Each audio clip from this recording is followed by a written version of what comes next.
ഏറ്റവും ബഹുമാനപ്പെട്ട രാഷ്ട്രീയ സുഹൃത്തുക്കളെ, നമ്മുടെ ഇന്നത്തെ സമ്മേളനത്തിലെത്തിയിരിക്കുന്ന ആദരണീയനായ MLA അഡ്വക്കേറ്റ് ജോ മൈക്കിൾ, അധ്യക്ഷ സ്ഥാനം അലങ്കരിക്കുന്ന പ്രൊഫസർ ജോസഫ് പീറ്റർ സാർ, ഇവിടെ എത്തിച്ചേർന്നിരിക്കുന്ന father Jophy Kothuparambil, father Alex Payikkalam, Vazhappally block panchayat അംഗം വർഗീസ് കാന്നി, വാഴപ്പള്ളി ഗ്രാമപഞ്ചായത്ത് പ്രസിഡന്റ് ശ്രീ മിനി വിജയകുമാർ, സങ്കേത മാധ്യമത്തിന്റെ ഡയറക്ടർ നവീന, ഇവിടെ സന്നിഹിതരായിരിക്കുന്ന ആദരണീയരായ മറ്റു വ്യക്തികളെ, സുഹൃത്തുക്കളെ, നമ്മുടെ ഇന്നത്തെ ഈ സമ്മേളനത്തിന് വളരെ വലിയൊരു പ്രത്യേകതയുണ്ട്. പ്രകൃതി കൃഷിയെക്കുറിച്ചുള്ള പല ക്ലാസുകളും പ്രോഗ്രാമുകളും ഒക്കെ പലർക്കും നടക്കാറുണ്ടെങ്കിലും അത് പ്രകൃതി കൃഷി ചെയ്ത ഉൽപ്പന്നങ്ങളോടെ പ്രദർശിപ്പിക്കുകയും വിപണനം നടത്തുകയും ചെയ്ത ഒരു മേള കേരളത്തിൽ തന്നെ ആദ്യമായിട്ടാണ്. പലപ്പോഴും നമ്മൾ ഈ ആശയപരമായിട്ട് കാര്യങ്ങളൊക്കെ പഠിപ്പിക്കുമ്പോഴും അത് ചെയ്ത് വിപണനത്തിന് മാത്രം വൻതോതിലൊന്നും അല്ലെങ്കിലും വിശ്വസനീയമായ രീതിയിൽ അങ്ങനെ കാർഷിക ഉൽപ്പന്നങ്ങൾ എത്തിക്കുന്ന ആ വിപണന മേളയും കൂടി ചേർന്നുള്ള സമ്മേളനങ്ങൾ വളരെ അപൂർവമാണ്, നടന്നിട്ടില്ല എന്ന് തന്നെ പറയാം. കാരണം അത് ഒരു പക്ഷേ നമ്മുടെ വളരെ വ്യാപകമായിട്ട് പ്രചാരം കിട്ടിയതും തെറ്റിദ്ധരിക്കപ്പെട്ടതും ഒക്കെയായ കാർഷിക സംസ്കാരത്തിനകത്ത് രാസവള കൃഷി മാത്രമേ വിജയമുള്ളൂ, അതാണ് ഏറ്റവും നല്ലത്, അത് ചെയ്യുന്നവർക്ക് മാത്രമേ ലാഭം ഉണ്ടാകുകയുള്ളൂ എന്നൊരു ധാരണ നമ്മുടെ സമൂഹത്തിൽ പ്രചരിപ്പിക്കപ്പെട്ടിട്ടുണ്ട്. ആ ഒരു പുസ്തക പ്രചരണങ്ങൾക്ക് വെല്ലുവിളി ഉയർത്തിക്കൊണ്ട് ഇത് പഠിക്കുവാൻ വേണ്ടി മാത്രമുള്ള വിഷയമല്ല, കേൾക്കാനും പോകുന്ന ഒരു വിഷയം മാത്രമല്ല, ഇത് പ്രായോഗികമാണ്. അത് അടുക്കള കൃഷി പോലെ ചെറിയ തോട്ടങ്ങളിൽ മാത്രമല്ല, കൂടുതൽ സ്ഥലങ്ങളിലേക്ക് ഇത് കൃഷി ചെയ്യാൻ സാധിക്കും, അത് വിജയകരമാണ് എന്ന് തെളിയിക്കുന്ന ഒരു പ്രസ്ഥാനമാണ്, ഒരു സംരംഭമാണ് നമ്മളിപ്പോൾ ആരംഭിക്കുന്നത്. അതാണ് നമ്മുടെ മണ്ണ് 2024 പ്രത്യേകത. ഞാൻ ദീർഘിപ്പിക്കുന്നില്ല, നമുക്ക് എല്ലാവർക്കും മനസ്സിലാക്കിയിരിക്കുന്ന ഒരു അടിസ്ഥാന തത്വമുണ്ട്. ഈ കർഷകനെ തമിഴിലൊരു ചൊല്ലുണ്ട്, ഉഴുതുണ്ടുന്നവനെ തൊഴിലുണ്ടണം. ഉഴുതുണ്ടുന്നവൻ കർഷകനാണ്. ആ കർഷകന്റെ അധ്വാനത്തിനെ നമിച്ചുകൊണ്ട് ആദരിച്ചുകൊണ്ട് അവന്റെ മുമ്പിൽ ശിരസ് നമിച്ചുകൊണ്ട് വേണം നമ്മളിത് ചെയ്യുവാനെന്നാണ് തൊഴിൽ നമ്മളെ പഠിപ്പിക്കുന്നത്. പക്ഷേ ഇന്ന് കൃഷി ഏറ്റവും കൂടുതൽ അഭിമാനക്ഷതമുണ്ടാക്കുന്ന ഒരു കാര്യമായിട്ട് മാറിയിരിക്കുന്നു. കൃഷി ചെയ്തിട്ടുണ്ടാക്കുന്ന ഉൽപ്പന്നങ്ങൾ എങ്ങനെയെങ്കിലും ഒന്ന് വാങ്ങിക്കാമോ എന്ന് മറ്റുള്ളവരുടെ മുമ്പിൽ യാചനാശ്രദ്ധ നാളത്തേക്ക് അടുത്ത ദിവസത്തേക്ക് ഇത് ചീഞ്ഞു പോകും, നഷ്ടപ്പെട്ടു പോകും, ഒന്ന് വാങ്ങിക്കാമോ, ചെലവാക്കി തരാമോ എന്ന് ചോദിച്ച് ആളുകളുടെ മുമ്പിൽ യാചിച്ച് നടക്കേണ്ട അവസ്ഥ നമ്മുടെ സമൂഹം സൃഷ്ടിച്ച അവസ്ഥയാണ്. തീർച്ചയായിട്ടും അത് ഉയർത്തിയിരിക്കുന്ന ആരോഗ്യപരത്തെ വെല്ലുവിളികൾക്ക് നമ്മൾ ഉത്തരം പറഞ്ഞാൽ മതിയാവും. അകാരണമായിട്ട് അധ്വാനിക്കുന്ന കർഷകനെ അപമാനിക്കുമ്പോൾ തീർച്ചയായിട്ടും അതിന്റെ ആ ഉത്തരവാദിത്വം, ധാർമ്മിക ഉത്തരവാദിത്വം സമൂഹത്തിന് മുഴുവനുണ്ടെന്ന് സംശയമില്ല. ഈ ഒരു സാഹചര്യം മാറ്റി കർഷകനെ അഭിമാനമുള്ളവനാക്കി മാറ്റാനുള്ള ഒരു ചുവടുവെപ്പാണ് നമ്മുടെ ഈ പ്രകൃതി കൃഷി മേഖലയിലൂടെ മണ്ണറിവ് 24 പ്രഖ്യാപിക്കാനായിട്ട് ആഗ്രഹിക്കുന്നത്. ഞാൻ നേരിടുന്നില്ല, ശുദ്ധമായ ഭക്ഷണമാണ് നമ്മുടെ എല്ലാം അവകാശം. ഭൂമിയിൽ പിറന്നു വീഴുന്ന കുഞ്ഞ് മാത്രമല്ല, അമ്മയുടെ ഉദരത്തിൽ രൂപം കൊള്ളുന്ന ആ ഭൂണത്തിന് പോലും വിഷരഹിതമായ ഭക്ഷണത്തിന് അവകാശമുണ്ട്. അത് പ്രകൃതിയുടെ നിയമമാണ്. എപ്പോൾ വിഷം ചേർക്കുന്നോ അപ്പോൾ അത് ഭക്ഷണമല്ല. നമ്മുടെ ചുറ്റുമുള്ള കീടങ്ങളെയും ചില ജീവികളെയും ഒക്കെ നശിപ്പിക്കാൻ വേണ്ടി വിഷം ചേർത്ത ഭക്ഷണം വെച്ചെടുക്കാറുണ്ട്. അപ്പോൾ അത് ഭക്ഷണമല്ലാതായി മാറി, അത് വിഷമാണ്. അങ്ങനെയെങ്കിൽ നമ്മളിപ്പോൾ ഉണ്ടാക്കുന്നതും കഴിക്കുന്നതും വിതരണം ചെയ്യുന്നതും കൃഷിയുടെ ഫുഡുമെല്ലാം വിഷമയമാണ്. അപ്പോൾ അത് ഭക്ഷണമായിട്ട് മാറുന്നില്ല. ഭക്ഷണത്തെ നമ്മൾ വിഷലിപ്തമാക്കി വിഷമാക്കി മാറ്റിയിരിക്കുന്നു, ജീവനെതിരായിട്ട് മാറ്റിയിരിക്കുന്നു. അങ്ങനെയെങ്കിൽ ആ ഒരു ചതിയെ നല്ല ഭക്ഷണമാണ്, വിശപ്പടങ്ങാനാണെന്ന് പറഞ്ഞ് കൊടുത്തുകൊണ്ട് ഇന്നും നാളെയുമായിട്ട് രോഗങ്ങൾ ബാധിച്ച് കൊല്ലാക്കൊല ചെയ്യാൻ ഇടയാക്കുന്ന ഭക്ഷണങ്ങൾ നമ്മുടെ സമൂഹത്തിൽ നിന്ന് മാറ്റിക്കൊടുത്തേ പറ്റും. പക്ഷെ ബഹുഭൂരിപക്ഷം വരുന്ന സാധാരണക്കാർക്ക് അതിനെക്കുറിച്ച് അറിവില്ലാത്തതുകൊണ്ട് നിറവും മണവും രുചിയും ഒക്കെ മാത്രം നോക്കി, അല്ലെങ്കിൽ ഒരു പോസ്റ്റ് ട്രെയിനിന് വേണ്ടി വില കൂടിയ ഭക്ഷണം എന്ന ലേബലൊട്ടിച്ച് കഴിയുമ്പോൾ ആ ചതിക്കുഴികളിൽ പെട്ടിട്ട് ഭക്ഷണത്തിന് പകരം, ജീവൻ തരുന്ന ഭക്ഷണത്തിന് പകരം മരണം തരുന്ന വിഷം വാങ്ങിച്ച് നമ്മൾ കലർത്തുകയാണ്, കഴിക്കുകയാണ്, മറ്റുള്ളവർക്ക് കൊടുക്കുകയാണ്. ഈ ഒരു സാഹചര്യം മാറ്റിയെടുക്കാനുള്ള ഉത്തരവാദിത്തത്തിലേക്ക് നിങ്ങളെ എല്ലാവരെയും സ്നേഹപൂർവ്വം ക്ഷണിക്കുന്നു. നമ്മുടെ ഇന്നത്തെ ഈ പ്രോഗ്രാമും നാളത്തെ ക്ലാസ്സുകളും നാളെ കഴിഞ്ഞത്തെ ക്ലാസ്സുകളും എല്ലാം ചേർന്ന് വരുമ്പോൾ ഒരു സമഗ്രമായ ചിത്രത്തിന്റെ ഒരു അടിത്തറ നിങ്ങൾക്ക് ലഭിക്കുന്ന ഒരു സംശയമില്ല. ഇവിടെ ബഹുമാനപ്പെട്ട ഇവിടെ വരുന്ന ആളുകൾ നിങ്ങളുടെ സുഹൃത്തുക്കളെ കൂടി ഇതിലേക്ക് കൊണ്ടുവരുവാനും ഇതൊക്കെ കേട്ട് മനസ്സിലാക്കി നമ്മുടെ കൃഷിയിടത്തിൽ 1 സെന്റെങ്കിലും 1 സെന്റ് അവിടെ നമുക്ക് അല്ലെങ്കിൽ 10 രൂപ വാഴയെങ്കിലും 1 രൂപ വാഴയെങ്കിലും പ്രകൃതി കൃഷിയുടെ വളർത്തിക്കൊണ്ട് വരുവാനും അതിന്റെ നേട്ടങ്ങൾ മനസ്സിലാക്കുവാനും ഇടയാക്കുന്ന രീതിയിൽ പരീക്ഷണങ്ങൾ നടത്താനും പിന്നീട് കൂടുതൽ കൃഷിയിലേക്ക് ആ രീതിയിൽ മാറുവാനും ഒക്കെ ഒരു ധൈര്യം നിങ്ങൾക്ക് ലഭിക്കട്ടെ എന്ന് ഞാൻ പ്രാർത്ഥിക്കുന്നു. ഇവിടെ വരുന്ന വളരെ ക്ലാസ് എടുക്കുന്ന വിദഗ്ധരുണ്ട്. അതുപോലെ തന്നെ ദീർഘകാലമായിട്ട് കൃഷി ചെയ്തിട്ട് നാളത്തെ ക്ലാസ്സുകളിൽ നമ്മൾ നീലഗിരിയിൽ നിന്ന് ദേശീയ അവാർഡ് കിട്ടിയ കുമാരൻ സാർ വരുന്നുണ്ട്. അതുപോലെ ഹൈറേഞ്ചിലെ ഏലത്തോട്ടങ്ങൾ കൃഷി ചെയ്ത് വരുന്നുണ്ട്. അവരൊന്നും 1 സെന്റ് 2 സെന്റ് കൃഷി ചെയ്യുന്നവരല്ല, വൻതോതിൽ കൃഷി ചെയ്തിട്ട് ആ അനുഭവങ്ങൾ പങ്കുവയ്ക്കാൻ വരുന്നവരാണ്. അവരുടെയൊക്കെ ക്ലാസ്സുകളൊന്നും നമുക്ക് നമ്മുടെ വീട്ടിലോ നമ്മുടെ വീട്ടുമുറ്റത്തോ അല്ലെങ്കിൽ ചെറിയ ഗ്രൂപ്പുകളോ ഒന്നും കിട്ടാൻ അർഹതയില്ലാത്തതാണ്.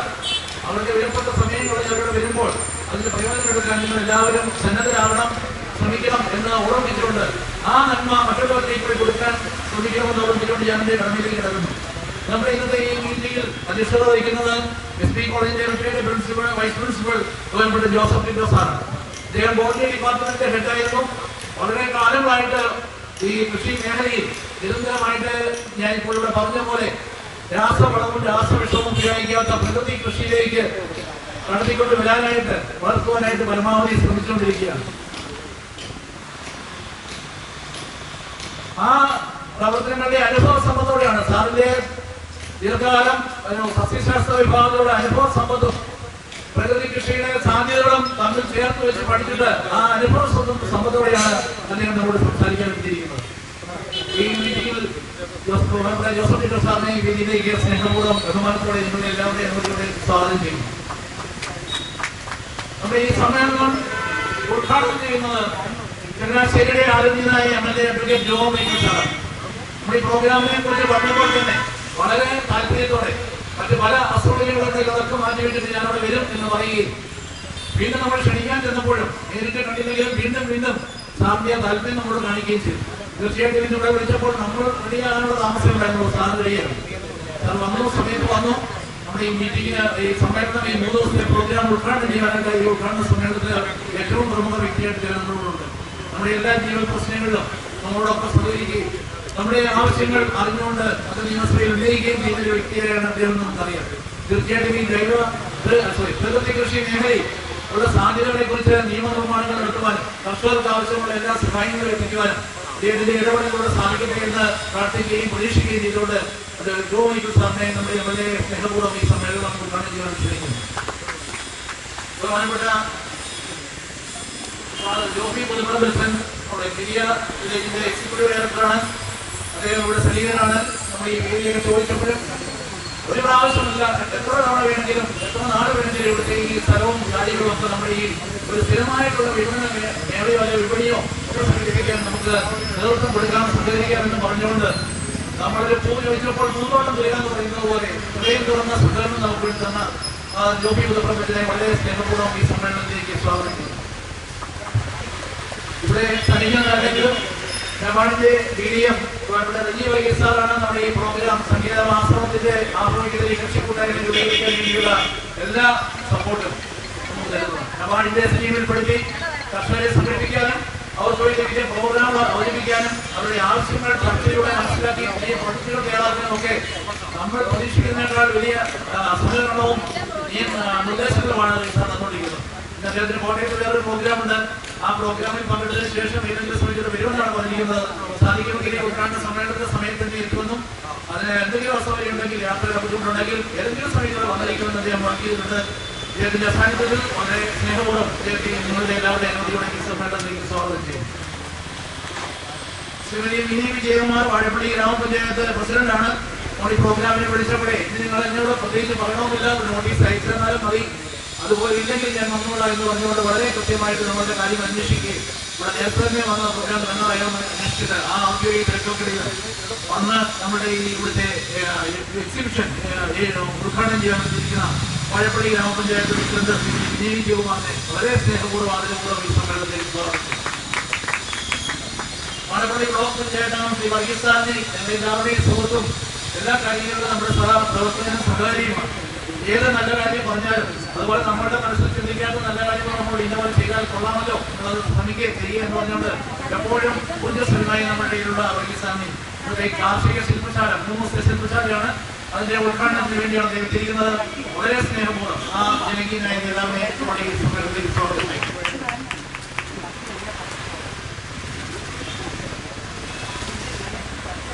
നമ്മുടെ ഈ സമ്മേളനത്തിൽ വാഴപ്പള്ളി കൃഷിഭവന്റെ ഓഫീസേഴ്സ് പലതരത്തിലുള്ള സഹായങ്ങൾ നമ്മൾ നൽകിയിട്ടുണ്ട്. അപ്പോൾ ഇവിടെ സ്ഥലങ്ങളെല്ലാം അദ്ദേഹത്തിന്റെ ഔദ്യോഗിക കൃത്യമായി സമയം പോലെ എത്തിക്കൊള്ളാമെന്ന് വാക്ക് തന്നിട്ടുണ്ട്.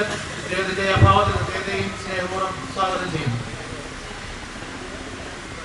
നമ്മുടെ പ്രോഗ്രാമുകൾക്കെല്ലാം ഈ കുരിശുമൂട്, ചങ്ങനാശ്ശേരി മാത്രമല്ല പരിസര പ്രദേശങ്ങളിലൊക്കെ ഉള്ള ആളുകളെല്ലാം ഇതുപോലെ ക്രിയാത്മകമായ പല കാര്യങ്ങൾ സംഘടിപ്പിച്ചുകൊണ്ട് ഒരുമിച്ച് കൂട്ടാനും നമ്മുടെ സമൂഹത്തിൽ നഷ്ടപ്പെട്ടു പോയ പല പൈതൃകങ്ങളും സാംസ്കാരിക രംഗത്തും കലാരംഗത്തും സാമ്പത്തിക രംഗത്തും വിദ്യാഭ്യാസ രംഗത്തുമൊക്കെ ഒത്തിരി പുതുമകൾ കൊണ്ടുവരുവാനും ചിന്തിക്കുന്നവരെ ഒരുമിച്ച് കൂട്ടി ഒരു നല്ല തിങ്കിങ് സെൽ നമ്മുടെ നാട്ടിൽ ഡെവലപ്പ് ചെയ്തുകൊണ്ട് ഏറ്റവും കൂടുതൽ കഠിനമായി പ്രവർത്തിക്കുന്ന ദീർഘവീക്ഷണമുള്ള ഒരു വ്യക്തിയാണ് നമ്മുടെ ബഹുമാനപ്പെട്ട അലക്സ് കായികളവൻ. സർക്കക്ഷേത്രയുടെ ഡയറക്ടർ എന്ന നിലയിൽ വളരെ വർഷങ്ങളായിട്ട് വളരെ സുസ്ഥിരമായ രീതിയിൽ അനേകം കാര്യങ്ങൾ ചെയ്യുന്നു. അവിടെ ചെയ്യുന്ന പല കാര്യങ്ങളും വേണേൽ ചെയ്യാതിരിക്കാം, ചെയ്തില്ലെങ്കിൽ ഈ സമൂഹം മുമ്പോട്ട് പോകും. പക്ഷേ സമൂഹത്തെ നേരായ ദിശയിൽ നയിക്കാനുള്ള ഒരു ദിശാബോധം വിളക്ക് കത്തിച്ചു വെക്കാൻ അത് സ്വന്തം കയ്യിൽ മാത്രമല്ല മറ്റുള്ളവരിക്കെല്ലാം കൊടുക്കാൻ അതിൽ ശ്രമിക്കുന്നുണ്ട്. വളരെ നാളുകളായിട്ട് എനിക്ക് എത്ര വ്യക്തികളായിട്ടറിയാം ഇതിന്റെ പ്രവർത്തനങ്ങൾ നിരീക്ഷിക്കുന്നുണ്ട്. ഇന്നത്തെ ഈ സമ്മേളനത്തെ കുറിച്ച് പറഞ്ഞപ്പോൾ താമസിച്ചാണ് പറഞ്ഞെങ്കിലും വളരെ സ്നേഹത്തോടെ ഹൃദയത്തിന്റെ നിർമ്മല്യത്തോടെ ഈ ഉത്തരവാദിത്ത മേഖലയ്ക്ക് ഇന്നത്തെ ഈ സമ്മേളനത്തിൽ സന്ദേശം നൽകാൻ എത്തിയ ബഹുമാനപ്പെട്ട അലക്സ് കായികളവനെ വളരെ സ്നേഹത്തോടെ ഹൃദയപൂർവ്വം സ്വാഗതം ചെയ്യുന്നു.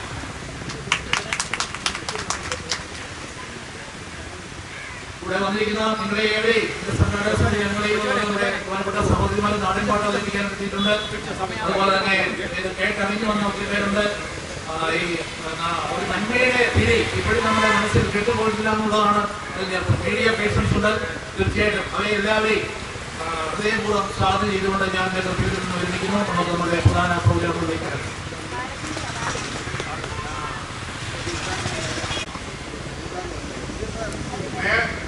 കർഷക വിൽപ്പനകൾ നടത്തിയിട്ടുണ്ട്, സെമിനാറുകൾ നടത്തിയിട്ടുണ്ട്. എന്നാൽ എല്ലാം കൂടി കൂട്ടിച്ചേർത്തുകൊണ്ട് എല്ലാം കൂടെ കൂട്ടിച്ചേർത്തുകൊണ്ട് ഈ രീതിയിലുള്ള ഒരു മേള കേരളത്തിൽ ആദ്യമായി നടത്തപ്പെടുന്നതൊരു വസ്തുതയാണിത്. അത് സംഘടിപ്പിക്കുവാനായിട്ട് കേരളം പ്രകൃതി കൃഷി കൂട്ടായ്മയ്ക്ക് സാധിച്ചു എന്നുള്ളതിൽ എനിക്ക് സന്തോഷം. രണ്ടാമതായിട്ട് നമ്മുടെ ഈ സമ്മേളനത്തിന്റെ അധ്യക്ഷത അലങ്കരിക്കുന്നത് ബഹുമാനപ്പെട്ട കൃഷ്ണകുമാരിയാണ്. അത്യാവശ്യമായ ചില കാരണങ്ങളാൽ ആയിരത്തിനോട് എത്തിച്ചേരാൻ സാധിക്കാഞ്ഞതുകൊണ്ട് ആ ഭാഗ്യം കൂടി എനിക്ക് ലഭിക്കും. അതിനുള്ള സന്തോഷം എനിക്ക്. അപ്പോൾ രണ്ടാമത്തെ സന്തോഷത്തിന്റെ വകുപ്പാണ് ഇവിടെ എത്തിയിരിക്കുന്ന കർഷക സുഹൃത്തുക്കൾ. ഇത് സംഘടിപ്പിച്ച അവസരത്തിൽ വാസ്തവം പറഞ്ഞാൽ എനിക്ക് അല്പം സന്ദേഹം ഉണ്ടായിരുന്നു. എന്തൊരു വിമുവോ ഇന്നിവിടെ ഈ സമ്മേളനത്തിൽ എത്തിച്ചേർത്തിരിക്കുന്നവരെ കാണുമ്പോൾ എനിക്കേറെ സന്തോഷം. നമ്മുടെ നാട് നശിച്ചു പോയിട്ടില്ല എന്ന് തീർച്ചയായിട്ടും പറയാനായിട്ട് സാധിക്കും. കുറെ തുമ്മനസ്സുകളുടെ നല്ല മനസ്സ്, നല്ല ചിന്ത, നല്ല പ്രവർത്തനങ്ങളോട് സഹകരിക്കാനായിട്ടുള്ള ആ അഭിവാച്യം അതൊക്കെ നമ്മുടെ നാടിന്റെ നന്മയ്ക്ക് കാരണമായി തീരുമെന്നുള്ളതിന് യാതൊരു സംശയവും. ഇവിടെ സ്റ്റേജിലേക്ക് വന്നിരുന്ന അവസരത്തിൽ തന്നെ വക്കീസാന്റെ ഇങ്ങനെ പറയുന്നത് കേട്ടു, നമ്മുടെ മണ്ണ് മരിച്ചുപോയി, നമ്മുടെ മണ്ണ് മരിച്ചു, മണ്ണിന് ജീവനുണ്ടോ? ഞാൻ ബോട്ടണി പഠിപ്പിച്ചിരുന്ന അവസരത്തിൽ ജീവനുള്ളതും ജീവനില്ലാത്ത പദാർത്ഥങ്ങൾ, ജീവനില്ലാത്ത പദാർത്ഥം മണ്ണെന്നൊക്കെ പറഞ്ഞുകൊണ്ടാണ് ഞങ്ങൾ വന്ന് പഠിച്ചിട്ടുള്ളത്. പക്ഷേ കൃഷിയിലേക്ക് കടന്നു കഴിഞ്ഞപ്പോൾ ഞാൻ മനസ്സിലാക്കി മണ്ണ് ജീവനുള്ളത് തന്നെയാണ്. മനുഷ്യ ശരീരത്തിൽ ജീവനുള്ളതുപോലെ തന്നെ മണ്ണിന് ജീവനുണ്ട്. ജീവനുള്ള മണ്ണിൽ മാത്രമേ ഫലഭൂയിഷ്ടമായി നല്ല ആഹാര പദാർത്ഥങ്ങൾ പുറപ്പെടുവിക്കാനായിട്ട് സാധിക്കും. മണ്ണിന്റെ ജീവൻ എന്ന് പറയുന്നതിന്റെ പ്രധാനപ്പെട്ട ഒന്നാമത്തെ ഘടകം മണ്ണിനെയാണ്. മണ്ണിന്റെ കലപ്പ എന്ന് പറയാം, അല്ലെങ്കിൽ മണ്ണിന്റെ ട്രാക്ടറായിട്ട് നമുക്ക് അതിനെ കണക്കാക്കാം. മണ്ണിനെ ഇളക്കി മറിക്കുന്നു. ഭൂമിയുടെ അന്തർഭാഗത്തുള്ള വളങ്ങളെ മുകളിലേക്ക് കൊണ്ടുവന്ന ചെടികൾക്ക് അബ്സോർബ് ചെയ്യാൻ സാധിക്കത്തക്ക രീതിയിലാക്കി നൽകുന്നു എന്നുള്ളതാണ് മണ്ണിനയുടെ ദൗത്യം. അതോടൊപ്പം തന്നെ ലക്ഷക്കണക്കിന് ബാക്ടീരിയകൾ, സ്യൂഡോമോണസ് പോലെയുള്ള ബാക്ടീരിയകൾ, അത് മണ്ണിലുള്ള അംശങ്ങൾ, കെമിക്കലുകൾ ചെടികൾക്ക് വലിച്ചെടുക്കാൻ സാധിക്കണമെന്നുണ്ടെങ്കിൽ ബാക്ടീരിയയുടെ പ്രവർത്തനം ഉണ്ടെങ്കിലേ നടക്കുകയുള്ളൂ. ഒരു ഉദാഹരണം പറഞ്ഞാൽ നൈട്രജൻ, നമുക്കൊക്കെ അറിയാവുന്നതാണ്. നൈട്രജൻ വളങ്ങൾ എന്നൊക്കെ കേട്ടിട്ടുണ്ട്. ഇന്ന് നൈട്രജൻ വളം എന്ന് പറയുമ്പോൾ നമ്മുടെ മനസ്സിലേക്ക് ആദ്യം കടന്നു വരുന്നത് യൂറിയ എന്നുള്ളൊരു പേരാണ്. കാരണം നമ്മുടെ മനസ്സിൽ അത്ര രൂഢമൂലമായി പതിച്ചു പോയിരിക്കുന്നതാണ്. മണ്ണിൽ നൈട്രജൻ ഉണ്ട്, അത് നൈട്രേറ്റ് എന്നുള്ളൊരു ഫോമിലാണ്. നൈട്രേറ്റ് വെള്ളത്തിൽ ലയിക്കത്തില്ല. വെള്ളത്തിൽ ലയിച്ച പദാർത്ഥത്തിന് മാത്രമേ ചെടിക്ക് വലിച്ചെടുക്കാൻ സാധിക്കുകയുള്ളൂ. നൈട്രേറ്റിനെ ചെടിക്ക് വലിച്ചെടുക്കാൻ പറ്റുന്ന രീതിയിൽ, വെള്ളത്തിൽ ലയിക്കുന്ന രീതിയിൽ മാറ്റണമെന്നുണ്ടെങ്കിൽ മണ്ണിൽ ബാക്ടീരിയകൾ ഉണ്ടായിരിക്കണം. അതുകൊണ്ട് ബാക്ടീരിയകളുടെ സഹകരണത്തോടുകൂടി, പ്രവർത്തനത്തോടുകൂടി മാത്രമേ ചെടികൾക്ക് നൈട്രജൻ വെച്ചെടുക്കാൻ സാധിക്കുകയുള്ളൂ. ഇതുപോലെ തന്നെയാണ് പൊട്ടാസ്യത്തിന്റെയും ഫോസ്ഫറസിന്റെയും എല്ലാം കാര്യം. ഫോസ്ഫേറ്റ് ആയിട്ടും പൊട്ടാസ്യം ഓക്സൈഡ് ആയിട്ടും ഒക്കെ ഇരിക്കുന്ന ആ പദാർത്ഥങ്ങളെ ബാക്ടീരിയകൾ വെള്ളത്തിൽ ലയിക്കത്തക്ക പദാർത്ഥങ്ങളാക്കി മാറ്റിയെങ്കിൽ മാത്രമേ അതൊക്കെ ചെടിക്ക് ലഭ്യമാവുകയുള്ളൂ. അപ്പോൾ മണ്ണിന്റെ ജീവൻ എന്ന് പറയുന്നത് മണ്ണിലുള്ള മണ്ണിലെയും ബാക്ടീരിയകളുമാണ്. എന്നാൽ ഏതാണ്ട് 1960കളില് ലോകം മുഴുവനും എന്നുള്ള രീതിയിൽ വലിയൊരു ക്ഷാമം വരുന്നു എന്നുള്ള ഒരു ചിന്ത കടന്നു വന്നുണ്ട്. അതിനെ അഭിമുഖീകരിക്കാനായിട്ട് അത്യുൽപാദന ശേഷിയുള്ള പദാർത്ഥങ്ങൾ അല്ലെങ്കിൽ ചെടികൾ ഉൽപ്പാദിപ്പിക്കണം എന്നുള്ള കാഴ്ചപ്പാട്. അതിന്റെ അനന്തരഫലം എന്നുള്ള രീതിയിലാണ് രാസവളങ്ങൾ കടന്നു വരുന്നത്. രാസവളങ്ങൾ കടന്നു വന്നപ്പോൾ കീടരോഗങ്ങളും ഫംഗൈകളുള്ള രോഗങ്ങളും ബാക്ടീരിയൽ രോഗങ്ങളും എല്ലാം വളരാനായിട്ടുണ്ട്. അതിനെയെല്ലാം ഇല്ലാതാക്കാനായിട്ട് കമ്പനികൾ വിഷപദാർത്ഥങ്ങൾ ഉൽപ്പാദിപ്പിക്കും. ഈ വിഷപദാർത്ഥങ്ങൾ ഉപയോഗിക്കാനായിട്ട് കർഷകരെ പഠിക്കും. അങ്ങനെ നാം ഉപയോഗിച്ച അമിതമായ യൂറിയയും ഫാക്ടോഫോസും പൊട്ടാഷും പോലെയുള്ള വളങ്ങൾ, നാം ഉപയോഗിച്ച വളരെ മാരകമായ രോഗങ്ങൾക്ക് കാരണമായി തീരുന്ന മരുന്ന് എന്ന പേരിൽ നമുക്ക് കടകളിൽ വിട്ടു തന്ന ആ വിഷപദാർത്ഥങ്ങൾ, ഇതെല്ലാം മണ്ണിന്റെ ജീവന്റെ കാരണമായിട്ടുള്ള മണ്ണന ജീവനാണ്. അവനെ പെട്ടെന്നൊന്നും കൊല്ലാൻ പറ്റും. അല്പം വിഷപദാർത്ഥമോ കുറച്ച് കൂടുതൽ യൂറിയൊക്കെ വന്നു കഴിഞ്ഞാൽ അവനെ ഭൂമിയുടെ അന്തർഭാഗത്തേക്ക് അങ്ങ് പോകും, വളരെ താഴേക്ക് പോകും. മണ്ണരയുടെ പ്രവർത്തനത്തിന്റെ ഗുണം നമുക്ക് ലഭിക്കില്ല എന്നുള്ളത്. പക്ഷേ ബാക്ടീരിയകളൊക്കെ നശിക്കും.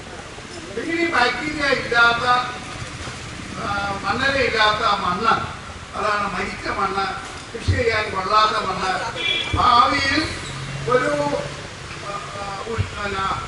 മരുഭൂമിയായിട്ട് തന്നെ മാറാൻ സാധ്യതയുള്ള രീതിയിൽ മണ്ണിനെ മാറ്റുന്ന ഒരു പ്രക്രിയയാണ് ഇന്നത്തെ രാസവളം.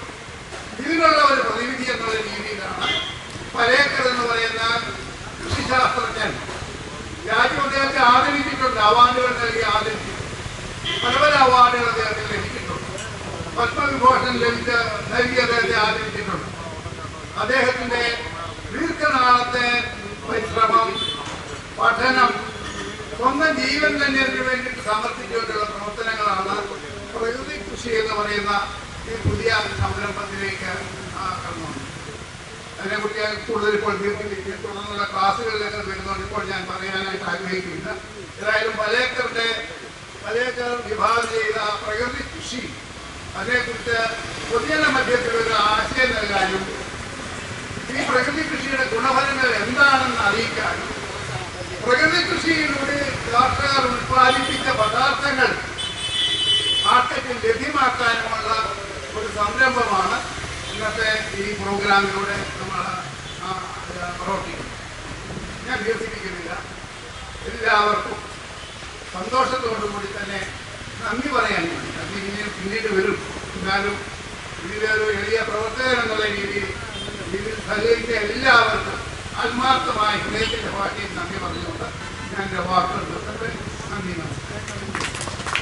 നമ്മുടെ ഇന്നത്തെ മണ്ണറിവ് 2024 എന്ന പ്രകൃതി കൃഷിയിലൂടെ ഉൽപ്പാദിപ്പിക്കുന്ന കൃഷി ഈ കാർഷിക പ്രദർശനമേള ഉദ്ഘാടനം ചെയ്യുവാനായിട്ട് നമ്മുടെ ആദരണീയ MLA സ്നേഹാദരങ്ങളോടെ ക്ഷണിക്കുന്നു.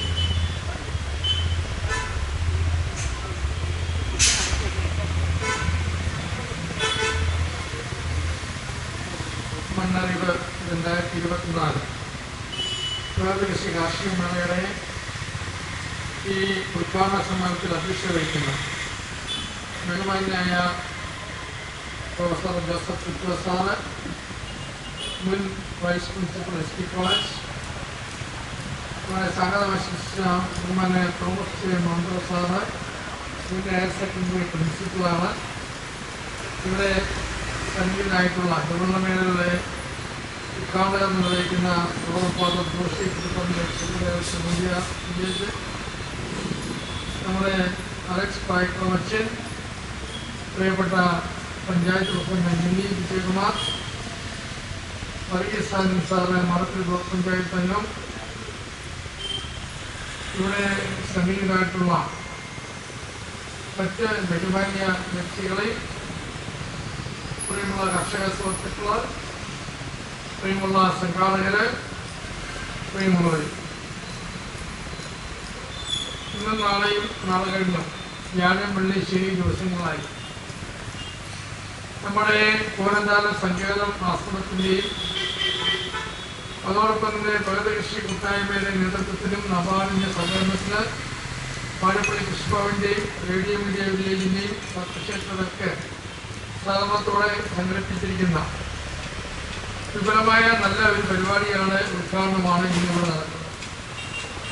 നമുക്കറിയാം, ഇവിടെ കണ്ട പ്രത്യേകത, സാധനം പറഞ്ഞ ആള് 56 വർഷം വയസ്സ് വരെ ഹയർ സെക്കൻഡറി അധ്യാപകനായി പ്രവർത്തിച്ച് റിട്ടയർ ചെയ്ത ഒരു വ്യക്തിയാണ്. മാന്ത്രം അധ്യക്ഷ പദവി അലങ്കരിച്ചത് SP കോളേജിലെ പ്രൊഫസർ, റിട്ടയർ വൈസ് പ്രിൻസിപ്പള്, 10 വർഷം വിദ്യാർത്ഥികളെ പഠിപ്പിച്ച ഒരു അധ്യാപകനാണ് ഡോക്ടർ ജോസഫ് ചിറ്റോസ്.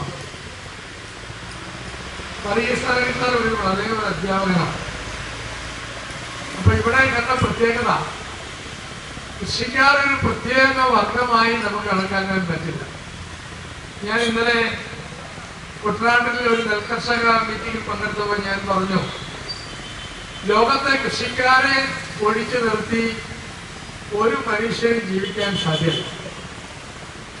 ഭരണ അധികാരിയാണേലും ശാസ്ത്രജ്ഞനാണേലും ഡോക്ടറാണേലും എഞ്ചിനീയർ ആണേലും അധ്യാപകനാണേലും ഇനി ഓട്ടോറിക്ഷ ഓടിക്കുന്ന ആളാണേലും പെയിന്റടിക്കാൻ പോകുന്ന ആളാണേലും ഈ സമൂഹത്തിൽ എന്ത് ജോലി ചെയ്യുന്ന ആൾക്കും കൃഷിക്കാരെ ഒഴിച്ചു നിർത്തി ജീവിക്കാൻ സാധ്യമല്ല. നമുക്കറിയാം, ആത്മീയ കാലഘട്ടത്തിൽ മനുഷ്യൻ ചന്ദ്രനിൽ പോകുന്നു, ചൊവ്വയിൽ പോകുന്നു. പക്ഷെ ഈ പോകുന്ന ഉപഗ്രഹത്തിലും അതിൽ പോകുന്ന മനുഷ്യനും എല്ലാ നിർമ്മാണത്തിന് വേണ്ടി ഉപയോഗിക്കുന്ന സാധനങ്ങൾ ഈ ലോകത്ത് മനുഷ്യൻ നിർമ്മിച്ചെടുത്ത, അല്ലെ മനുഷ്യന്റെ പ്രയത്നത്തിൽ കൂടി നിർമ്മിച്ചെടുത്ത സാധനങ്ങളാണ്. നമുക്കറിയാം, ചന്ദ്രനിൽ പോകുന്ന ആൾക്കാർ കഴിക്കുന്ന ചെറിയ കാപ്സൂള്, ആ കാപ്സൂള് കേരളത്തിലെ ലോകത്തെ കൃഷിക്കാരൻ കൃഷി ചെയ്ത് ആ കൃഷി ചെയ്ത് ഉത്പാദിപ്പിച്ച സാധനത്തിൽ നിന്ന് നിർമ്മിച്ചെടുത്ത അസംസ്കൃത സാധനങ്ങൾ ഉപയോഗിച്ചാണ് അവർ കഴിക്കാൻ വേണ്ടി ഉപയോഗിക്കുന്ന ചെറിയ കാപ്സൂൾ നിർമ്മിക്കുന്നത്. അപ്പൊ തീർച്ചയായും കൃഷിക്കാരില്ലെങ്കിൽ ലോകത്തിൽ നിലനിൽപ്പില്ല. കൃഷിക്കാരില്ലെങ്കിൽ ലോകത്തിന് മുമ്പോട്ടുള്ള നീക്കം അപകടകരമായിരുന്നു.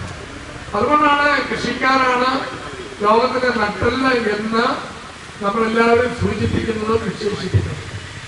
അപ്പൊ കൃഷിക്കാർ കൃഷി ചെയ്യുന്ന സാധനങ്ങൾ, നമ്മൾ ആഹാരത്തിന് വേണ്ടി ഉപയോഗിക്കുന്ന സാധനങ്ങൾ, അതിന്റെ ബൈ പ്രോഡക്ട്സ് ആണ്, അല്ല അതിന്റെ മറ്റ് സാധനങ്ങളാണ് നമ്മുടെ ലോകത്തിന്റെ അല്ലെങ്കിൽ പ്രകൃതിയുടെ മറ്റ് സമ്പന്നാവസ്ഥയ്ക്ക് ഉപയോഗിക്കുന്നത്. ഇപ്പം പുതിയ കുറെ ആളുകൾ എത്തിയിട്ടുണ്ട്. എന്താ പറയുന്നത് അറിയാമോ? കൃഷി നഷ്ടമാണ്, കൃഷിക്കാർ ആപത്തിലാണ്, കൃഷിക്കാരെ വലിയ വിഷയത്തിലാണ്. എനിക്ക് ജിറ്റോ സാറിന്റെ ഫാദറിനെ അറിയാം. അദ്ദേഹം ഒരു പ്രൊഫസറായിരുന്നു. അദ്ദേഹവും SP കോളേജിൽ ഒരു പ്രൊഫസറായിരുന്നു. അദ്ദേഹവും ജോലി ചെയ്യുന്ന കാലത്തും ഞാനൊക്കെ ജനിക്കുന്ന സമയത്ത് അദ്ദേഹം ഒരു നല്ല കൃഷിക്കാരനായി. അപ്പൊ കൃഷിക്കാർക്ക് എല്ലാ സമയത്തും ഈ ലോകത്തിൽ ജീവിക്കുവാനും ഈ ലോകത്തിൽ കൃഷി ചെയ്യാനുള്ള അവകാശവും അധികാരവും. അപ്പൊ ആ കൃഷിയെ നിരുത്സാഹപ്പെടുത്താൻ വേണ്ടി ഇപ്പൊ നെൽകൃഷി തന്നെ എടുത്തു. നെൽകൃഷി വലിയ അപകടത്തിലാണെന്നാണ് പറയുന്നത്.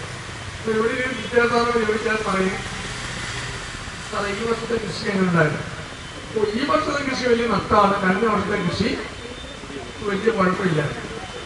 കഴിഞ്ഞ വർഷം വിദ്യാസാധനം കഴിച്ച വിദ്യാസാധനം പറയും, കഴിഞ്ഞ വർഷത്തെ കൃഷി വളരെ നഷ്ടമാണ്, പഴയ വർഷത്തെ കൃഷി വളരെ ലാഭമല്ല, എനിക്ക് നഷ്ടമില്ലായിരുന്നു, ഒരുമാതിരി കൊല്ലം കൂടിക്കൊണ്ട് പോകുന്ന പറയും.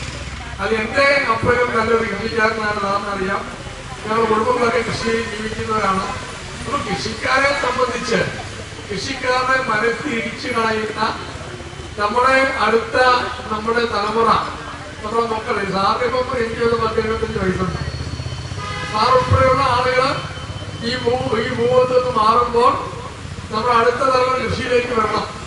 ആ കൃഷിയിലേക്ക് വന്നാൽ നമ്മൾ പറയുന്നത് എന്താ? കൃഷി അന്തസ്സുള്ള ആഭിജാത്യമുള്ള കൃഷിക്കാരെന്ന് പറഞ്ഞാൽ മറ്റാളുകൾ ഇപ്പൊ നമ്മൾ ജനങ്ങൾ സൂചിപ്പിച്ചല്ലോ, ഇരിക്കുന്നവരൊക്കെ റിട്ടയർഡ് പ്രൊഫസർമാരോ റിട്ടയർഡ് പ്രിൻസിപ്പൽമാരോ ഒക്കെയാണ്. അവരൊക്കെ കൃഷിയിലേക്കാണ് ഇറങ്ങിയിരിക്കുന്നത്. അതിന്റെ അർത്ഥം കൃഷി അന്തസ്സുള്ള ജോലിയാണ്, കൃഷി ആഭിജാത്യമുള്ള ജോലിയാണ്. കൃഷിക്കാരെന്ന് പറഞ്ഞ അഭിമാനത്തോടെ ഞാനിപ്പോൾ എവിടെ ചെന്നാലും പറയും, ഞാനൊരു കൃഷിക്കാരന്റെ മോനാണ്. ഞങ്ങളെ വളർത്തി, ഞങ്ങൾ 7-8 പേരെ വളർത്തുന്നത് കൃഷിയിൽ കൂടിയാണ്. അപ്പൊ അങ്ങനെ പറയാൻ നമുക്ക് സാധിക്കണം. അതിന് പകരം ഇപ്പൊ കുറെ ആളുകൾ ഇറങ്ങിയിരിക്കുക. എല്ലാവരും കുറെ പേര് വിളിച്ചുകൊണ്ടിട്ട് പറയും, കൃഷിയിലേക്ക് പോകരുത്, ഇത് നഷ്ടമാണ്, കൃഷി ചെയ്യരുത്, കൃഷിക്ക് ഇതിന്റെ കുഴപ്പങ്ങളുണ്ട് എന്ന് പറഞ്ഞ് ആളെ തെറ്റിദ്ധരിപ്പിക്കുന്ന ഒരു പ്രവണത ഇപ്പൊ നമ്മുടെ സമൂഹത്തിൽ കടന്നുപോയിട്ടുണ്ട്. അവരുടെയൊക്കെ ആഗ്രഹം പത്രത്തിൽ പറ്റുന്ന പത്രത്തിനൊരു പണം വരുത്തുക. ആ പണത്തിൽ കൂടി കുറെ ആളുകളെ നിർത്തിയിട്ട് പറയുക, കൃഷി എന്ന് പറഞ്ഞ പ്രകൃതിയോട് ഇണങ്ങിച്ചേർന്നും പ്രകൃതിയോട് പിണങ്ങിയിരുന്നും നമുക്കറിയാം. പ്രകൃതിയോട് മല്ലടിച്ചാണ് കൃഷിക്കാരൻ ജീവിക്കുന്നത്. അല്ലാതെ പ്രകൃതി എപ്പോഴും എല്ലാ സമയത്തും കൃഷിക്കാരന് അനുകൂലമായ കാലാവസ്ഥ കൊണ്ടുതന്നിരിക്കുന്നില്ല. ചിലപ്പോൾ ആദ്യം മഴ പെയ്യും, ചിലപ്പോൾ മഴ പെയ്യാതിരിക്കും. അങ്ങനെ മഴ പെയ്താലും പെയ്തില്ലേലും കൃഷി മുമ്പോട്ട് കൊണ്ടുപോകുക എന്നുള്ളത് ഒരു കൃഷിക്കാരന്റെ ഉത്തരവാദിത്തമാണ്. ആ കൃഷിക്കാരന് അതിന്റെ മെക്കാനിസം അറിയാം. ആ മെക്കാനിസം എങ്ങനെയാണ് പ്രയോഗിക്കുന്നത് കൃഷിക്കാരന് അറിയാം. അപ്പം മഴ വീണാൽ മഴയിടും, അരിയൊക്കെ വീണ്ടും വെള്ളം വെട്ടിച്ച് വിതയ്ക്കും. ഇപ്പൊ തന്നെ നമ്മുടെ ചങ്ങനാശ്ശേരിയിൽ കഴിഞ്ഞ വളരെ പെട്ടെന്നുണ്ടായ മഴയ്ക്ക് നമ്മളെ ഡിസംബർ മാസം 15-ാം തീയതിയോ 12-ാം തീയതി ഒക്കെ മഴ പെയ്യും നമ്മൾ കരുതിയിരിക്കുന്ന സമയമല്ല. പക്ഷെ അങ്ങനെ മഴ പെയ്താൽ പോലും അങ്ങനെ മഴ വീണാൽ ആ മഴ വീഴ്ച അതിജീവിക്കാനുള്ള കരുത്തും പ്രാപ്തിയും കൃഷിക്കാരനുണ്ട്. അപ്പൊ അതിന് വേണ്ടുന്നത് നിങ്ങൾക്ക് ഓർമ്മയുണ്ടോ എന്ന് അറിയത്തില്ല. പണ്ട് നമുക്കറിയാം, പണ്ട് നെൽകൃഷിക്കാരന് ലഭ്യം കൊടുക്കണം. സർക്കാർ ആ നെൽകൃഷിക്കാരന്റെ അറിയാല് പ്രായമുള്ള കൃഷിക്കാർക്കറിയാം. അന്ന് പണത്തിലേക്ക് തനിക്കെല്ലാവരും വില്ലേജ് ഓഫീസിൽ കടന്നു വന്ന് അവിടെ ലവി അളന്നുകൊണ്ട് പോകുന്ന സമ്പ്രദായം ഉണ്ടായിരുന്നു. ജനാധിപത്യ ഭരണത്തിൽ ആ ലവി നമ്മൾ നിർത്തലാക്കി. അതിനുശേഷം പബ്ലിക് സബ്സിഡി, വെള്ളം പറ്റിക്കുന്നതിന് കർഷകർ നേർന്നു കൊടുക്കണമായിരുന്നു. അത് നിർത്തലാക്കി. നെൽകർഷകർ നിയമം നേർന്നു കൊടുക്കണ്ട. പണ്ട് നമ്മളറിയാം, ഞാൻ ഓർക്കുന്നു എന്റെ ഫാദറൊക്കെ കൊയ്ത്തിന് പാടത്തേക്ക് പോകുന്നെന്ന് പറഞ്ഞാൽ എനിക്ക് വലിയ സന്തോഷമാണ്. എന്താണെന്നറിയാമോ? ഇനി 2 ആഴ്ചത്തേക്ക് അപ്പൻ വീട്ടിൽ വരത്തില്ല. 2 ആഴ്ച കളത്തിൽ തന്നെ കിടപ്പാ. അവിടെ പാടമൊക്കെ കെട്ടി ചോറുമൊക്കെ അവിടെ ഉണ്ടാക്കി കഴിച്ച് അവിടെ ജീവിക്കുന്ന ഒരു കാലഘട്ടമാണ്. പക്ഷെ ഇപ്പൊ അതെല്ലാം മാറി. ഇപ്പൊ കൊയ്ത്തുമതി എന്ന് വന്നു. എല്ലാം കൃത്യമായി നെല്ല് അളന്ന് എടുത്തുകൊണ്ട് പോകാൻ നമുക്ക് ആളുകളായി. അങ്ങനെ എല്ലാ രീതിയിലും ആ രംഗത്ത് പുതിയ പുതിയ പരിഷ്കാരങ്ങൾ വരുമ്പോൾ ആ പരിഷ്കാരങ്ങളെ കണ്ണിൽ നിന്ന് നടിക്കുവാനും അങ്ങനെയുള്ള പരിഷ്കാരങ്ങൾ ചെയ്യുന്ന ആളുകളെ വീഴ്ത്തിക്കാണിക്കുവാനും വേണ്ടിയുള്ള ശ്രമങ്ങൾ നടക്കുന്നത്. ഇപ്പൊ നമുക്കറിയാം, നമ്മുടെ കൈകാര്യം ചെലവ് അതിന് കർഷകർക്ക് നെല്ലെടുത്ത് വണ്ടിയിൽ കൊടുക്കുന്നതിന് കൂടുതൽ പൈസ ചെലവാകുന്നുണ്ട്. പിന്നെ അതിന്റെ ആവശ്യമില്ല. സത്യത്തിൽ ഒരു സിറ്റുവേഷൻ അറിയാം, നമ്മുടെ പാലാത്ര ചെറുകളുള്ള നമ്മുടെ അപ്പച്ചാൻ വിചാരിച്ചാൽ ഒരു മോട്ടർ വെച്ചിട്ട് കൺവെയർ ബെൽറ്റിൽ കൂടി 100 കിലോയുടെ ചാക്ക് കൃത്യമായി നമ്മുടെ വാഹനത്തിൽ എത്തിക്കാനുള്ള സംവിധാനമുണ്ട്. അതിനുവേണ്ടി ഒരു ചാക്കിന് 100-150 രൂപ ചുമട്ടുകൾ കൊടുക്കേണ്ട കാര്യമില്ല. അങ്ങനെയുള്ള സംവിധാനമെല്ലാം നമ്മുടെ നാട്ടിലേക്ക് വരികയാണ്. അപ്പം തീർച്ചയായും ഒരു സർക്കാർ ഉദ്യോഗം കിട്ടുന്നതിനും മെച്ചപ്പെട്ട അവസ്ഥയിൽ കൃഷിക്കാരന് ജീവിക്കാൻ സാധിക്കണം. ഇപ്പൊ ആ രീതിയിൽ വേണം. നമുക്കറിയാം നെൽകൃഷി ഒരിക്കലും നഷ്ടമാണെന്നുള്ള തോന്നൽ എനിക്കില്ല. കാര്യം ഞാൻ നെൽകൃഷി ചെയ്തിട്ടുള്ളതാണ്. 10 പേര് 20 പേര് 30 പേര് വിളവെന്ന് പണ്ട് പറഞ്ഞുകൊണ്ടിരുന്ന കാലത്ത് ആ 30 പേര് 28 പേര് കിട്ടിയാൽ നമുക്ക് ലാഭമായിരുന്നു. 20 പേര് പേരോട് കിട്ടിയാൽ ലാഭമായിരുന്നു. 30 പേര് 35 പേര് കിട്ടിയാൽ അതിലാഭമായിരുന്നു. ഇന്ന് അതിന് പകരം ആ മേടിയൊക്കെ മാറി ഇപ്പൊ തൂക്കത്തിൽ കൂടാണ് നമ്മൾ നെല്ലെടുക്കുന്നത്. അപ്പൊ കൃത്യമായി അതിനുള്ള സാഹചര്യങ്ങളെല്ലാം ഉണ്ട്. ഇവിടെ ഗ്രാമപഞ്ചായത്ത് മിനി വിജയകുമാർ വീരിപ്പുണ്ട്. നെൽകർഷകർക്ക് ആവശ്യമായിട്ടുള്ള വിത്ത് സൗജന്യമായി നൽകുന്നുണ്ട്. അതോടൊപ്പം തന്നെ ഓരോ വർഷവും സർക്കാർ ചെയ്യുന്ന പഞ്ചായത്തിലും ബ്ലോക്കിലും ജില്ലയിലും സംസ്ഥാനത്തും കൃഷിക്കാർക്ക് ആവശ്യമായിട്ടുള്ള എല്ലാ കാര്യങ്ങളും ചെയ്തു കൊടുത്തുകൊണ്ടിരിക്കുക. അപ്പൊ ആ വഴി കൃഷിക്കാരെ സംരക്ഷിച്ചു നിർത്താൻ നമുക്ക് സാധിക്കണം. ഇവിടെ സൂചിപ്പിച്ച പോലെ പ്രകൃതിയെ നശിപ്പിച്ചുകൊണ്ട് ആ മണ്ണിനെ ഇല്ലാതാക്കിക്കൊണ്ട് മണ്ണിനെ മരിക്കാൻ അനുവദിച്ചുകൊണ്ടുള്ള കൃഷി രീതികൾ അവലംബിക്കാൻ പാടില്ല. ആവശ്യമില്ലാത്ത കളനാശികൾ ഉപയോഗിക്കാൻ പാടില്ല. നമുക്കറിയാമല്ലോ, ഒരു കാലഘട്ടത്തിൽ 10-15 വർഷം മുമ്പ് കാസർഗോഡ് ജില്ലയിൽ എൻഡോസൾഫാൻ എന്ന് പറഞ്ഞ മാരകമായ മരുന്ന് ഉപയോഗിച്ചു. അത് ഉപയോഗിച്ച് ഇന്ന് അവിടെ ജനിച്ചു വീഴുന്ന മക്കൾ അംഗവൈകല്യമുള്ളവര്, ബുദ്ധിസ്ഥിരത ഇല്ലാത്തവര്, പത്തഞ്ഞാത്തറയുള്ളവര്, ഇങ്ങനെയുള്ള പല രീതിയിലുള്ള കുഞ്ഞുങ്ങൾ ഇന്ന് ജനിച്ചു വീഴുകയാണ്. ഇപ്പൊ നമുക്കറിയാം കുട്ടനാടിനെ സംബന്ധിച്ച് എന്താ അറിയാം. കുട്ടനാടിൽ ഒരു കാലഘട്ടത്തിൽ ഏറ്റവും വലിയ പ്രകൃതി രമണീയമായ സ്ഥലമായിരുന്നു. അവിടെ എന്താ ഉണ്ടായത്? അവിടെ റോഡിന് വേണ്ടി നമ്മുടെ തോടുകളും പുഴകളും എല്ലാം നശിപ്പിച്ചു കളഞ്ഞു. തലങ്ങും വിലങ്ങും കൾവെർട്ട് ഉണ്ടാക്കിക്കൊണ്ട് ജലത്തിന്റെ നല്ല ഒഴുക്ക് അവിടെ ഇല്ലാതാക്കി.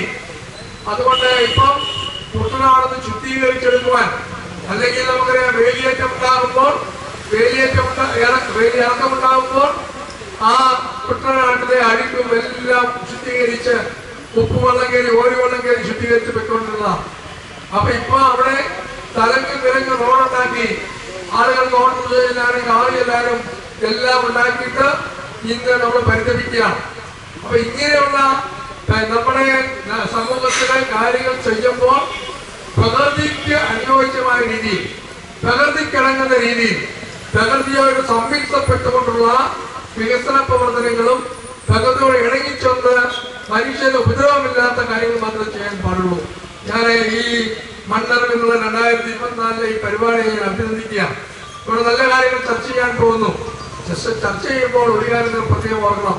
കൃഷിക്കാരെ നിരുത്സാഹപ്പെടുത്തുന്ന, കൃഷിക്കെതിരെ സംസാരിക്കുന്ന, കൃഷിക്കാരെ സംഘടിപ്പിച്ചിട്ട് കൃഷി ചെയ്താൽ നിങ്ങൾ നശിച്ചു പോകും, നിങ്ങൾ നഷ്ടമുണ്ടാകും എന്ന് പറഞ്ഞു പരത്തുന്ന ആളുകളുടെ പ്രവണതയെ നിങ്ങൾ നിരുത്സാഹപ്പെടുത്തണം. നിങ്ങൾ പറയുന്നത് കൃഷി നമ്മുടെ നാടിന് ആവശ്യമാണ്, പ്രകൃതിക്ക് മാത്രമല്ല മനുഷ്യന്റെ ജനതൽപ്പെടെ കൃഷി ആവശ്യമാണ്, കൃഷിക്കാരില്ലെങ്കിൽ നമ്മൾ ആരുമില്ല. അത് എന്നുള്ള സത്യം നമ്മൾ മനസ്സിലാക്കണം. നെൽകൃഷി ഇല്ലെങ്കിൽ, അല്ലെങ്കിൽ ഇവിടുത്തെ മറ്റ് കൃഷികളില്ലെങ്കിൽ ഈ ലോകത്തെ കൃഷികളെല്ലാം അവസാനിച്ചു പോയാൽ മനുഷ്യന് വരെ ജീവിക്കാൻ നിവൃത്തിയില്ല. അപ്പൊ ആ ഒരു തിരിച്ചറിവ് നമുക്ക് എല്ലാവർക്കും ഉണ്ടാകണം. ആ തിരിച്ചറിവിന്റെ അടിസ്ഥാനത്തിൽ നമുക്ക് ജീവിക്കാൻ സാധിക്കണം. അതല്ലാതെ എവിടെയെങ്കിലും 10 പേരെ വിളിച്ചു കൂട്ടിക്കൊണ്ട് ഈ കൃഷി അപകടമാണ്, ഈ കൃഷിയിലേക്ക് പോകരുത്, ഈ കൃഷി നിങ്ങൾ ചെയ്യരുത്, ചെയ്താൽ നിങ്ങൾക്ക് പൈസ കിട്ടുന്നില്ല, അത് ഒരു യാഥാർത്ഥ്യമല്ലാത്ത കാര്യമാണ്. അതിന്റെ ഉദാഹരണമാണ് ഈ നിന്ന് പ്രസംഗിക്കുന്ന ഞാനും, ഇവിടെ ഇരിക്കുന്ന ടിറ്റോ സാറും, അവിടെ ഇരിക്കുന്ന മാസ്റ്റർ സാറും ഒക്കെ. ടിറ്റോ സാറിന് അറിയാമല്ലോ, 1.5 ലക്ഷം രൂപ എടുത്ത് ശമ്പളം മേടിച്ചിറങ്ങി ഇപ്പം 10,000 രൂപ പെൻഷൻ മേടിക്കുന്ന വ്യക്തിയാണ്. അത് വിടുന്നില്ലേ? എങ്കിൽ പോലും ആ സാറിന്റെ കൃഷിയുള്ള സ്നേഹം കൊണ്ടാണ് ഇന്ന് അതിൽ നിൽക്കുന്നത്, കൃഷിക്കാരുടെ താല്പര്യം കൊണ്ടാണ് സാറിൽ നിൽക്കുന്നത്. അല്ലെ സാറിന് ഇങ്ങനെ മഴയും പെയ്യുമെന്ന് കേൾക്കുന്ന കാര്യമില്ല. സ്വാമി വീട്ടിലിരുന്ന് മാസം ബാങ്കിൽ വരുന്ന പെൻഷൻ കൊണ്ടുവരും. പക്ഷെ തന്റെ കൃഷിസ്ഥലം നിലനിൽക്കണം, തന്റെ ജനങ്ങളെ തീറ്റിപ്പോറ്റണം, തന്റെ സമൂഹത്തിന് നന്മ ചെയ്യണം എന്നുള്ള ആഗ്രഹം കൊണ്ടാണ് ഇങ്ങനെയുള്ളവരൊക്കെ നിൽക്കുന്നത്.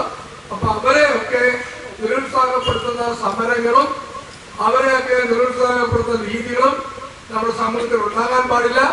അത് കേവലം ഒരു പത്രവാർത്ത എഴുതുവാൻ, അല്ലെ കേവലം ഒരു വാർത്തയ്ക്ക് വേണ്ടി, അല്ലെ ഒരു രീതിയിൽ സമൂഹത്തിൽ ആളാകാൻ വേണ്ടി നടത്തുന്ന ശ്രമങ്ങൾ, അങ്ങനെയുള്ള ശ്രമങ്ങളെ നിങ്ങൾ തിരിച്ചറിയണം. ഇവിടെ മണ്ണ് മനുഷ്യന്റെയാണ്, പ്രകൃതിയിലാണ്. ഇത് നമുക്ക് ഒരു നിശ്ചിത കാലയളവിൽ ഇതിനെ ഉപയോഗിക്കാൻ അനുവാദം മാത്രമേ ഉള്ളൂ.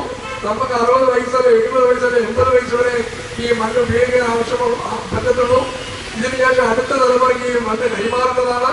നമ്മൾ ഈ മണ്ണ് ഉപയോഗിക്കുമ്പോൾ ആ മണ്ണിനെ ദ്രോഹിക്കുന്ന, ആ മണ്ണിനെ ഇല്ലാതാക്കുന്ന, പ്രകൃതിയെ നശിപ്പിക്കുന്ന ഒരു കാര്യങ്ങളും നമ്മൾ ചെയ്യാൻ പാടില്ല.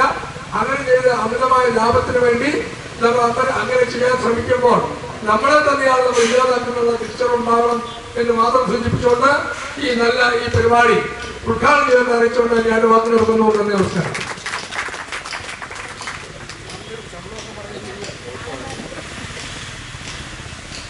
കൃഷി നമ്മുടെ ഒരു സംസ്കാരത്തിന്റെ ഭാഗമായിരുന്നത്.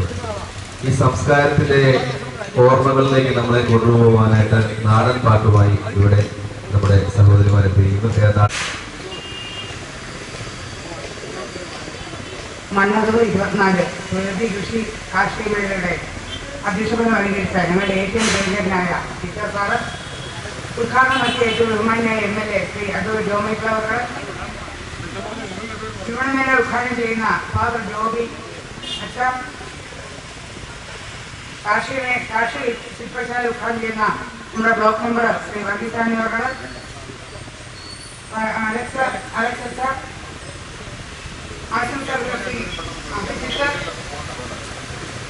ഏറ്റവും ബഹുമാനായ കർഷക സുഹൃത്തുക്കളെ, സഹോദരി സഹോദരന്മാരെ, ഒത്തിരി സന്തോഷമുണ്ട്. കാരണം പ്രകൃതി കൃഷിയിലേക്ക് നമ്മുടെ സാധനങ്ങൾ മടങ്ങിയെത്തുന്നത് കാണുമ്പോൾ ഒത്തിരിയേറെ സന്തോഷമുണ്ട്. നമ്മുടെ ടീച്ചർ സാറിനെ എല്ലാവരും വേദിയിൽ അഭിനന്ദിച്ചു.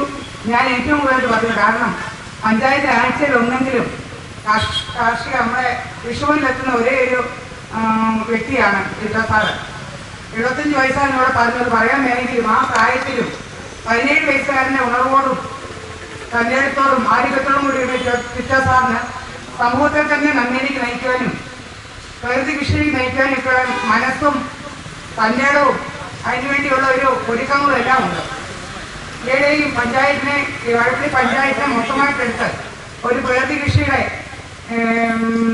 പഞ്ചായത്താക്കണമെന്ന് പറഞ്ഞ് വന്നപ്പോൾ ഞാൻ പറഞ്ഞു ആദ്യം ഒരു വാർഡിന് അപ്പോൾ സങ്കേതമുണ്ട്, സങ്കേതങ്ങൾ ചേർന്നാണ് നടത്തുന്നത്. അപ്പോൾ ഞാൻ പറഞ്ഞു സാറ് നമ്മുടെ സങ്കേതത്തിലെ സിസ്റ്റർമാരുണ്ട്, നമുക്ക് സാറും സിസ്റ്ററൊക്കെ നമുക്ക് ആദ്യം ഒരു വാർഡിനെ നമുക്ക് അതാക്കി എടുത്തിട്ട് അത് മാതൃകയായിക്കൊണ്ട് നമുക്ക് മറ്റുള്ള വാർഡുകളെ എടുക്കാം എന്ന് പറഞ്ഞാൽ അതിനുവേണ്ടി സാറും നമ്മുടെ സങ്കേതത്തിലെ സിസ്റ്റേഴ്സിനോട് പരിശ്രമിക്കുകയാണ്. അങ്ങനെ ഓരോ കാര്യത്തിനും ടീച്ചർ സാറാണ് നമ്മുടെ മാതൃകയാണ് നമുക്ക് മുന്നിൽ നിന്ന് പ്രവർത്തിക്കുന്നത്. അങ്ങനെ ഒരു അവസരത്തിൽ നമുക്ക് മണ്ണ് വിഷമാണ്, ജലം വിഷമാണ്, വായു വിഷമാണ്, നമ്മളും വിഷമാണ്. നമ്മുടെ വിഷമാണെന്ന് അറിയണമെങ്കിൽ നമ്മൾ ആശുപത്രി കേന്ദ്രമെടുക്കും. നമ്മൾ എങ്ങോട്ട് വിഷാംശമുണ്ടെന്ന് പണ്ടൊന്നും ഡയാലിസിസ് ഇല്ല. ഇപ്പൊ ഒരു വീട്ടിൽ ഒരാൾ വെച്ച് ഡയാലിസിസ് ചെയ്യുന്ന ഒരു അവസ്ഥയിലേക്ക് നമ്മുടെ വീടിനെ, നമ്മുടെ ആൾക്കാരെ, നമ്മുടെ മാതാപിതാക്കളെ എത്തിച്ചെങ്കിൽ അത് എവിടെ നിന്നാണെന്ന് തന്നെ നമുക്കറിയാം. നമ്മുടെ ആധാരത്തിൽ നിന്ന് തന്നെയാണ്. അത് ഓരോ വീട്ടിലും ഇങ്ങനെ ഈ ഡയാലിസിസ് സിസ്റ്റം വന്നപ്പോൾ ഞാൻ തോന്നുന്നു മനുഷ്യൻ കൂടുതലായിട്ട് തിരിച്ചറിവിലേക്ക് മടങ്ങിയത്. ഇതിങ്ങനെ പോയാൽ ശരിയാകത്തില്ല. നമ്മുടെ പിള്ളേർക്ക് വരുന്ന കുഞ്ഞുങ്ങൾ വരെ ഡയാലിസിസിലേക്ക് പോകേണ്ട അവസ്ഥ വരും. കാരണം ഫ്രൂട്ട്സ് കൊടുക്കും മക്കൾക്കെല്ലാം. മുന്തിരി നമ്മൾ ഫേസ്ബുക്കിൽ കാണുന്നുണ്ട്. ഫേക്കാണോ എന്നാ നടത്തില്ല, കുത്തി വെക്കുന്നു. ഈയിടെ നമ്മുടെ സാലഡ് എടുക്കുന്ന ആ കൊച്ചു സാധനത്തെ ഇഞ്ചക്ട് ചെയ്യുക പിടിച്ചുകൊണ്ട് ഫേസ്ബുക്കിൽ കണ്ടതാ. ഇങ്ങനെ ആൾക്കാർ അത് വീഡിയോ എടുത്തോണ്ട് വേണം തല്ലാൻ തരുന്നു. സിറിഞ്ചിനകത്ത് മറ്റേ കളിക്കുമല്ല, ഇപ്പൊ ഈ കടന്നിഞ്ഞ് വരുന്ന ഈ പച്ച എന്താ കുക്കുംബർ അതിനകത്തേക്ക് ഇഞ്ചക്ട് ചെയ്യും ഓരോന്നിനകത്തേക്ക്. നമ്മൾ ഡോക്ടറെ ചെന്നാൽ പറയും സലാഡ് കഴിച്ചു, ഒരു നേരം സലാഡ് കഴിച്ചോളാൻ പറയും. നമ്മൾ പച്ചക്കറി മേടിച്ച് എല്ലാം അരിഞ്ഞിട്ട് സലാഡ് കഴിക്കുമ്പോൾ വിഷം തന്നെയാണ് കഴിക്കുന്നത്. അത് മതി കിഡ്നി പോകാൻ.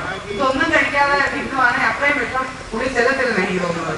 അപ്പം ഫ്രൂട്ട്സ് കുഞ്ഞുങ്ങൾക്ക് വരെ നമ്മൾ ഫ്രൂട്ട്സാണ് കൂടുതൽ കൊടുക്കുന്നത്. മുന്തിരിങ്ങയായാലും ആപ്പിളായാലും ഓറഞ്ചായാലും എല്ലാത്തിനും വിഷമുള്ളതാണ്. നാളെ 20 വയസ്സാകുമ്പോൾ നമ്മൾ കുഞ്ഞുങ്ങൾ രോഗികളായി തീരും. അപ്പൊ ഇതിൽ നിന്നൊക്കെ തിരിച്ചറിവാണ് സത്യത്തിൽ ഇങ്ങനെ ഒരു പ്രകൃതി കൃഷിയിലേക്ക് മടങ്ങാൻ നമ്മുടെ മാതാപിതാക്കളായ ഇവരൊക്കെ ഈ നയം സ്വീകരിക്കുന്നത് നമുക്ക് ഒത്തിരിയേറെ സന്തോഷമുണ്ട്. എനിക്ക് വനിതയ്ക്ക് ഒരു ഉദ്ഘാടനം വേറെ ഉള്ളതുകൊണ്ട് ഞാൻ ഇപ്പം നേരത്തെ ചോദിച്ച സമയം മേടിച്ചതാണ്. ഇന്ന് നിക്ഷത്രമായിരുന്ന എക്സിബിഷൻ മേള ഉദ്ഘാടനമാണ്. ഞാൻ എക്സിബിഷൻ മേള ഉദ്ഘാടനം ചെയ്ത് പ്രഖ്യാപിച്ചുകൊണ്ട് നിങ്ങൾക്ക് എല്ലാവർക്കും ഇത് നടത്തുന്ന നാട്ടുകാരെ പിന്നിൽ പ്രവർത്തിച്ച എല്ലാ ഗുരുനാഥന്മാർക്കും എല്ലാവർക്കും നന്ദി അർപ്പിച്ചുകൊണ്ട് നിർത്തുന്നു. നന്ദി, നമസ്കാരം. വിപണന മേള ഉദ്ഘാടനം ചെയ്യുവാനും അതോടൊപ്പം ഡോക്ടർ വാക്ക് ആശംസ അർപ്പിക്കാനായിട്ട് നമ്മുടെ ബഹുമാനപ്പെട്ട ലോഹി പുതുപ്പറമ്പിൽ സ്നേഹത്തോടെ ക്ഷണിക്കുന്നു.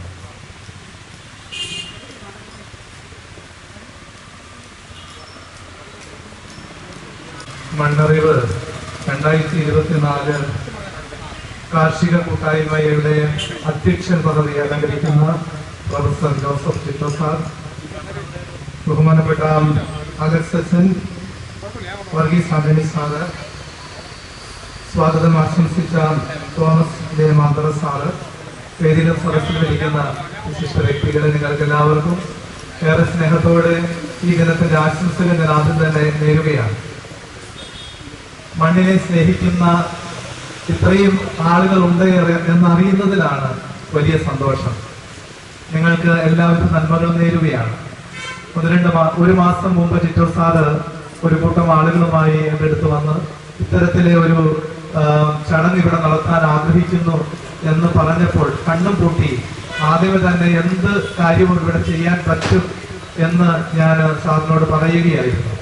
കാരണം ഇത്തരത്തിലെ ഇന്ന് നമ്മുടെ സമൂഹം മറന്നുകൊണ്ടിരിക്കുന്ന ഇത്തരത്തിലെ കാര്യങ്ങൾ ഓർമ്മപ്പെടുത്താനായിട്ട് ഉപകരിക്കുന്ന കാര്യങ്ങൾ ചെയ്യണമെങ്കിൽ അതിന് നല്ല എഫേർട്ട് ആവശ്യമാണ്. കൂനന്താനം സങ്കേതം ആശ്രമം ഇങ്ങനെ ഒരു ശ്രമം നടത്തുമ്പോൾ തീർച്ചയായും ഇന്നത്തെ സമൂഹത്തെ സ്നേഹിക്കുന്ന എല്ലാവരും അതിലൂടെ ചേരും. പ്രിയപ്പെട്ട അലക്സസിന് ഇവിടെ ഇരിപ്പുണ്ട്. നമ്മുടെ സമൂഹത്തിന് നന്മ പകരുന്ന ഇത്തരത്തിലെ പ്രവർത്തികൾ ചെയ്യുമ്പോൾ എത്രമാത്രം എഫേർട്ട് അതിനുവേണ്ടി എടുക്കണമെന്ന് പ്രിയപ്പെട്ട അലക്സസിന് അറിയാം. ഇന്നത്തെ തലമുറ അവർ വ്യക്തി കേന്ദ്രീകൃതമായി സ്വന്തം വീട്ടിലേക്കല്ല ഇന്ന് അതും കടന്ന് വ്യക്തിയിലേക്ക് തന്നെ പിൻവാങ്ങിക്കൊണ്ടിരിക്കുകയാണ്. പണ്ട് കുറച്ച് വർഷങ്ങൾക്ക് മുമ്പ് നമ്മൾ പറയും അവർ കുടുംബത്തിലേക്ക് പിൻവാങ്ങുകയാണെന്ന് പറയും. ഇന്ന് അതും കടന്ന് കുടുംബത്തിൽ നിന്ന് വ്യക്തികളിലേക്ക് മാറിക്കൊണ്ടിരിക്കുകയാണ്. അതിന്റെ ഭാഗമായിട്ടാണ് പ്രശ്നങ്ങളും ബുദ്ധിമുട്ടുകളും അസ്വസ്ഥതകളും ഒക്കെ കുടുംബത്തിലൊക്കെ വന്നുകൊണ്ടിരിക്കുക.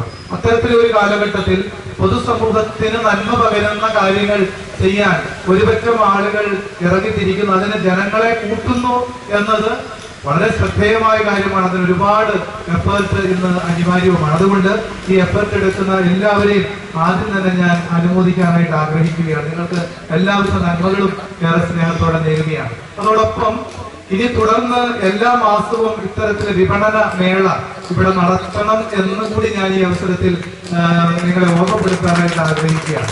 കാരണം ഈ കുരിശുമൂട് വ്യാപാര വ്യവസായികൾ ഒരുപാടുള്ള സ്ഥലമാണ്. അത്തരത്തിലെ വ്യവസായങ്ങൾ നടക്കുന്നതിനിടയിൽ തന്നെ പ്രകൃതിയെ സ്നേഹിക്കുന്ന ആളുകൾ നിർമ്മിക്കുന്ന ഉൽപ്പന്നങ്ങളും ഇവിടെ വിൽക്കപ്പെടണം എന്ന ഒരു ആഗ്രഹവും കൂടി നിങ്ങളുടെ മുമ്പിൽ വെക്കാൻ ഞാൻ ആഗ്രഹിക്കുകയാണ്. അതുകൊണ്ട് നിശ്ചയിക്കപ്പെട്ട ദിവസം എല്ലാ മാസവും പ്രകൃതിയെ സ്നേഹിക്കുന്ന ആളുകൾ അവരുടെ വിപണനവും അവരുടെ ഉൽപ്പന്നങ്ങളുമായി ഇവിടെ എത്തി വിൽക്കുന്ന ഒരു ശൈലി ആരംഭിക്കുന്നത് തീർച്ചയായും നല്ലതാണ്. പ്രിയപ്പെട്ട അലക്സച്ചന്റെ റേഡിയോയിലൂടെയും അതുപോലെ 90.8 റേഡിയോയിലൂടെയും ഒക്കെ മറ്റ് സോഷ്യൽ മീഡിയയിലൂടെ ഒക്കെ ആളുകളിലേക്ക് ഇതെത്തിക്കാനായിട്ടുള്ള ശ്രമങ്ങൾ നടത്തുമെന്നതിലും യാതൊരുവിധ സംശയമില്ല. ഞാൻ അധികം സംസാരിച്ച് നീട്ടുന്നില്ല. കാരണം ഒരുപാട് വിദ്യാസമ്പന്നരായ പ്രൊഫസേഴ്സ് ആയിട്ടുള്ള ആളുകൾ ഇനി സംസാരിക്കാറുണ്ട്. ഒരു കാര്യം മാത്രം ഞാൻ പറഞ്ഞു നിർത്തുകയാണ്. ഞാൻ ഒരു കുട്ടനാട്ടുകാരനാണ്. പ്രിയപ്പെട്ട MLA ഇവിടെ കർഷകരെ സ്നേഹിക്കണമെന്നും അതോടൊപ്പം തന്നെ അവർക്ക് വേണ്ട എല്ലാവിധ സഹായങ്ങളും ചെയ്യണമെന്നും ഒക്കെ പറയുകയുണ്ടായി. നമ്മൾ കുറച്ചുകൂടെ കോൺക്രീറ്റ് ആയിട്ട് പറഞ്ഞാൽ ഇന്ന് നമ്മൾ ഒന്നിച്ചു കൂടിയിരിക്കുന്നത് കർഷകരെ സ്നേഹിക്കുന്നതോടൊപ്പം തന്നെ പ്രകൃതി കൃഷിയെ സ്നേഹിക്കുന്ന ആളുകളാണ്. പ്രകൃതി കൃഷിയെ പ്രോത്സാഹിപ്പിക്കാൻ വേണ്ടിയാണ് നമ്മൾ എല്ലാവരും ഒന്നിച്ചു കൂടിയിരിക്കുന്നത്. ഞാൻ ഓർക്കുന്നുണ്ട് എൻ്റെ ചെറുപ്പത്തിൽ കുട്ടനാട്ടിൽ അധികം കാലമായിട്ടില്ല ഈ രാസവളങ്ങളുടെ ഒരു യുഗം ആരംഭിച്ചിട്ട്. ഒരു 40 അല്ലെങ്കിൽ 38 വർഷങ്ങളുടെ പഴക്കം മാത്രമേ ഉള്ളൂ. എൻ്റെ ചെറുപ്പകാലത്ത് 82, 83, 1982, 83, 84, 85 കാലയളവിലൊക്കെ സ്കൂളിൽ പഠിച്ചുകൊണ്ടിരുന്ന നാളുകളിൽ ഞങ്ങളുടെ കുട്ടനാട്ടിലെ എല്ലാ തെരുവീഥികളിലൂടെയും ചെറിയൊരു വണ്ടി വന്ന് നിർത്തുമായിരുന്നു. ആ വണ്ടിയിൽ അന്ന് പ്രൊജക്ടറൊന്നും കാണാനില്ലാത്ത സമയമാണ്. എല്ലാ മുക്കിലും മൂലയിലും ഈ രാസവളങ്ങളെ പ്രോത്സാഹിപ്പിക്കാൻ വേണ്ടി ഇവർ വിഷ്വൽ മീഡിയയുമായിട്ട് വരും. പ്രൊജക്ടറിൽ കൊണ്ടുവന്ന് ഈ വളങ്ങൾ ഉപയോഗിച്ചാൽ നിങ്ങൾക്ക് ലാഭമുണ്ടാകും, ഒരുപാട് നേട്ടങ്ങൾ നിങ്ങളുടെ വീടുകളിൽ ഉണ്ടാകും എന്ന് പറഞ്ഞ് പഠിപ്പിച്ച് നമ്മുടെ തനതായ ഒരു സംസ്കാരത്തെ വർഷങ്ങൾ കൊണ്ടാണ് കൊന്ന് മറ്റൊരു സംസ്കാരത്തിലേക്ക് ഒരു കൂട്ടം ആളുകൾ, അല്ലെങ്കിൽ ഈ കുട്ടനാടിനെ അല്ലെങ്കിൽ നമ്മുടെ തനതായ കൃഷി ശൈലികളെ ഒക്കെ നശിപ്പിച്ച് ലാഭമുണ്ടാക്കാൻ, അവർക്ക് നേട്ടമുണ്ടാക്കാൻ വേണ്ടി ആഗ്രഹിച്ച് പദ്ധതിയിട്ട് അത് നടപ്പിലാക്കിയത്. വർഷങ്ങൾ കൊണ്ടാണത് നടപ്പിലാക്കിയത് എന്നത് നമ്മൾ മനസ്സിലാക്കേണ്ട ഒരു വസ്തുതയാണ്. എന്നതുപോലെ തന്നെ വർഷങ്ങൾ കൊണ്ട് നമുക്ക് ഇന്നത്തെ തലമുറയെ ഒരു ലാഭ കണ്ണോടുകൂടി കണ്ടിരുന്നതിൽ നിന്ന് മാറ്റി, ഒരുപക്ഷെ ഇവിടെ MLA പറഞ്ഞ് നഷ്ടത്തിലേക്ക് വരും എന്ന് പഠിപ്പിച്ചുകൊണ്ടാണ് രാസവള പ്രയോഗത്തിലേക്കൊക്കെ നമ്മെ കൊണ്ടെത്തിച്ചത്. അമിതമായ ലാഭം നമ്മൾ ആഗ്രഹിക്കേണ്ട കാര്യമില്ലല്ലോ. തീർച്ചയായും നമുക്കറിയാം, പ്രകൃതി കൃഷി എന്ന് പറയുമ്പോൾ അതിനകത്ത് അമിതമായ ലാഭം ഒരിക്കലും ഉണ്ടാവില്ല. പക്ഷേ അമിതമായ ലാഭം മറന്ന് ലാഭകരമായ, നഷ്ടമുണ്ടാകാത്ത വിധത്തിലുള്ള കൃഷി ശൈലികൾ പഠിപ്പിച്ചുകൊണ്ട് പുതിയ തലമുറയെ നമുക്ക് ഇത്തരത്തിലെ ഒരു സംസ്കാരത്തിലേക്ക് തിരിച്ചു കൊണ്ടുവരാനായിട്ടുള്ള ഒരു കടമ അല്ലെങ്കിൽ ഒരു ദൗത്യം നമ്മളെല്ലാവരും ഹൃദയത്തിൽ കയറണമെന്നുള്ളതാണ് എനിക്ക് ഈ അവസരത്തിൽ നിങ്ങളോട് ഓർമ്മപ്പെടുത്താനായിട്ടുള്ളത്. ഇവിടെ വന്നിരിക്കുന്നത് തീർച്ചയായും ഇവിടെയുള്ള മുതിർന്ന തലമുറയാണ് ഇവിടെ വന്നിരിക്കുന്നത് എല്ലാവരും തന്നെ. പക്ഷേ ചുരുങ്ങിയത് നമ്മുടെ മക്കളെയെങ്കിലും ഇതിലേക്ക് കൊണ്ടുവരാൻ കഴിഞ്ഞാൽ പുതിയൊരു തലമുറ ഇതിലേക്ക് എത്തിക്കാൻ പറ്റും. പ്രിയപ്പെട്ട അലക്സത്തിനറിയാം, പൊതുബോധത്തിൽ നന്മ പകരുന്ന ഏതൊരു ഇനീഷ്യേറ്റീവും അച്ഛൻ ഒത്തിരി കാര്യങ്ങൾ ചെയ്യുന്നുണ്ട്. അത്തരത്തിലെ കാര്യങ്ങൾക്ക് താല്പര്യത്തോടെ മുന്നോട്ട് ഇറങ്ങുന്നത് മുതിർന്ന തലമുറയാണ്. ചെറിയ തലമുറയെ നമുക്ക് അവിടെ എങ്ങും കാണാനില്ല. അപ്പോൾ ആ തലമുറയിലേക്ക് ചെറിയ തലമുറയും കൂടെ കൊണ്ടുവരാനായിട്ടുള്ള ഉത്തരവാദിത്വം പ്രിയമുള്ളവരെ നമ്മൾ ബോധപൂർവം എടുക്കണം. ഞാൻ പറഞ്ഞു 82, 83, 84, 85 വർഷങ്ങളിലൊക്കെ ബോധപൂർവം ഒരു കൂട്ടം ആളുകൾ നമ്മുടെ തനതായ കൃഷി ശൈലിയെ മാറ്റി ഈ രാസവളങ്ങളുടെ ഒരു സംസ്കാരത്തിലേക്ക് ബോധപൂർവം പറഞ്ഞു വിട്ടെങ്കിൽ നമ്മൾ തിരിച്ചു കൊണ്ടുവരാൻ വേണ്ടി ബോധപൂർവകമായ ചില പ്രവർത്തനങ്ങൾ ചെയ്തെങ്കിൽ മാത്രമേ സാധിക്കുകയുള്ളൂ. തീർച്ചയായും അതിന് എല്ലാവിധ സപ്പോർട്ടും ഇവിടെ ഉണ്ടാകുമെന്ന് ഏറെ സ്നേഹത്തോടും എളിമയോടും കൂടെ അറിയിച്ചുകൊണ്ട് എന്നെ ഏൽപ്പിച്ചിരുന്ന കർത്തവ്യം ഞാൻ ഏറെ സ്നേഹത്തോടെ നിർവഹിക്കുകയാണ്. നമ്മുടെ വിപണന മേള നിങ്ങളുടെ എല്ലാവരുടെയും അനുവാദത്തോടു കൂടി, മേളയല്ല വിൽപ്പനയാണ്, ഏറെ സ്നേഹത്തോടെ ഞാൻ നടത്തിയതായി പ്രഖ്യാപിച്ചുകൊള്ളുന്നു. നിങ്ങൾക്ക് എല്ലാവിധ നന്മകളും ഏറെ സ്നേഹത്തോടെ നേരുകയാണ്. Thank you. നമ്മുടെ വിപണന മേളയിലെ ആദ്യ വിൽപ്പന നടത്തുവാനായിട്ട് ബഹുമാനപ്പെട്ട ജോഫിച്ചിനെ അതേറ്റുവാങ്ങുവാനായിട്ട് ഇതിന്റെ കർഷകൻ കൂടിയായ ബഷീർ പത്മനാളിനെയും ഏറെ സ്നേഹത്തോടെ ക്ഷണിക്കുന്നു.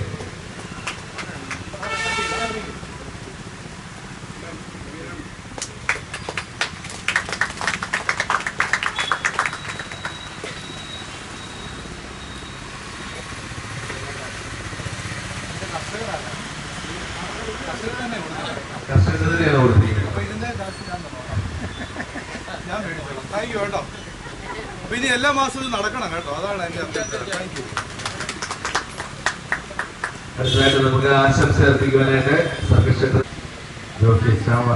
സാറെ, ഇതിന്റെ പിന്നിൽ ഏറെ അധ്വാനിക്കുന്ന കർഷക സുഹൃത്തുക്കളെ, ഞാനിവിടെ നിൽക്കുന്നത് സർഗക്ഷേത്രയുടെ ഡയറക്ടർ എന്ന നിലയിലല്ല, പകരം സർഗക്ഷേത്രയുടെ ഡയറക്ടർ ഉപരിയായി ഒരു കർഷകന്റെ മകൻ എന്നും ഒരു കർഷകനുമായിട്ടാണ് ഞാനിവിടെ നിൽക്കുന്നത്. കാരണം ഞാനിപ്പോൾ ഒരു കർഷകൻ കൂടിയാണ്. ചെറുപ്പുഴ ആശ്രമത്തിലെ കാർഷിക ഭാഗം മുഴുവനും കൈകാര്യം ചെയ്യുന്നത് ഞാനാണ്. അതുകൊണ്ട് 10-20 ഏക്കർ സ്ഥലം കൃഷി ചെയ്യുന്ന ഒരു വ്യക്തിയായിട്ടാണ് ഞാനിവിടെ നിൽക്കുക. അപ്പോൾ ഇവിടെ പറയുന്ന പല ചർച്ചകളിലേക്ക് വളരെ വ്യക്തമായിട്ട് എനിക്ക് മനസ്സിലാക്കാൻ പറ്റും ഒരു കർഷകന്റെ ബുദ്ധിമുട്ടും ഒപ്പം തന്നെ കർഷകന്റെ പ്രയത്നവും കഠിനാധ്വാനവും ഒക്കെ. ചില സമയങ്ങളൊക്കെ നമ്മൾ നന്നായിട്ട് അധ്വാനിച്ചു കഴിഞ്ഞാൽ ചിലപ്പോൾ ഒന്നും തിരിച്ചു കിട്ടാത്ത ചില സന്ദർഭങ്ങളൊക്കെ ഉണ്ട്.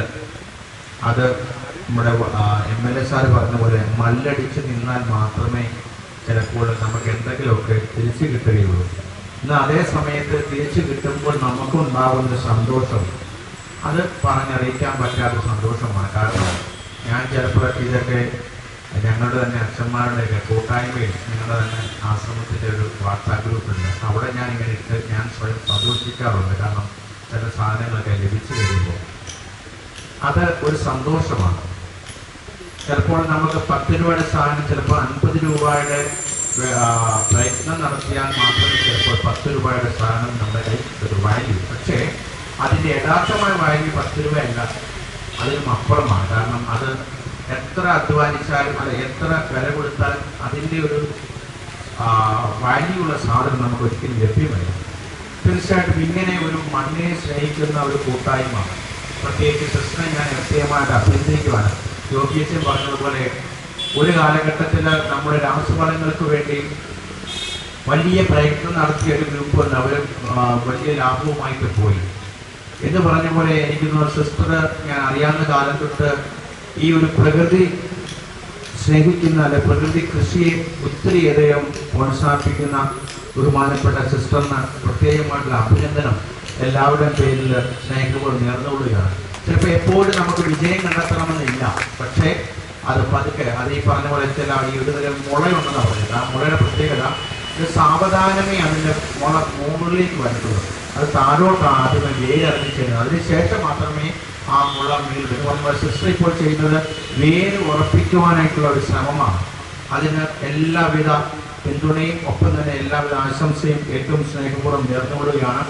അതോടൊപ്പം തന്നെ ജോബിയച്ചൻ ഇങ്ങനൊരു വലിയ ഒരു വേദി നൽകുവാനായിട്ട് കാണിച്ച വലിയ ഒരു പിന്തുണയ്ക്കും നന്ദി പറഞ്ഞുകൊണ്ട് നിങ്ങളുടെ എല്ലാ പരിശ്രമങ്ങൾക്കും എല്ലാ ആശംസകളും നേർന്നുകൊണ്ട് നിർത്തുന്നു. നന്ദി, നമസ്കാരം.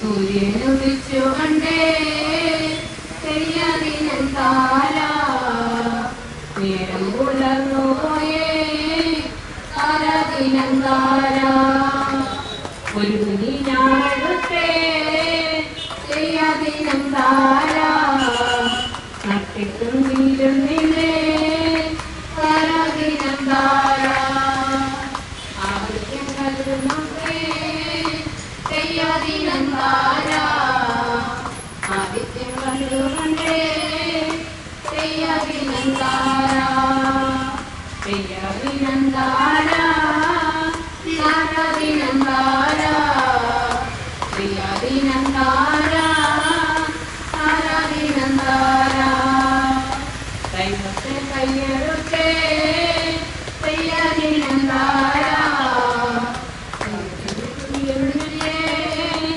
തെയ്യാദിനം താര, നട്ടിട്ടും തീരുന്നില്ലേ തെയ്യാദിനം താര, മണി നടന്നു പോയേ താരാദിനം താര, മണം കറുത്തു പോയേ തെയ്യാദിനം താര,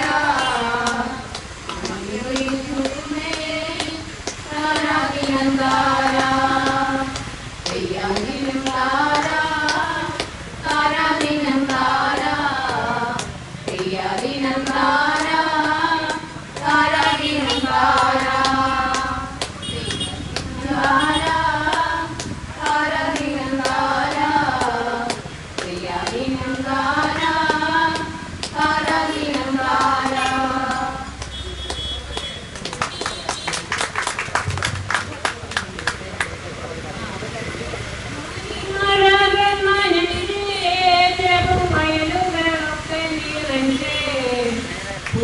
ഒരുക്കി പറഞ്ഞേ ചെറുഞാറുകൾ കെട്ടിയെറിഞ്ഞേ മരിമടർന്നേ ചെറുവയലുകളൊക്കെ നിറഞ്ഞേ ഒരുക്കി പറഞ്ഞേ ചെറുഞാറുകൾ കെട്ടിയെറിഞ്ഞേ ഓമല ചന്ദ്രമല ചെറു കണ്ണമ്മ കളികാറുമ്പി കണ്ണുളിരുന്നവൾ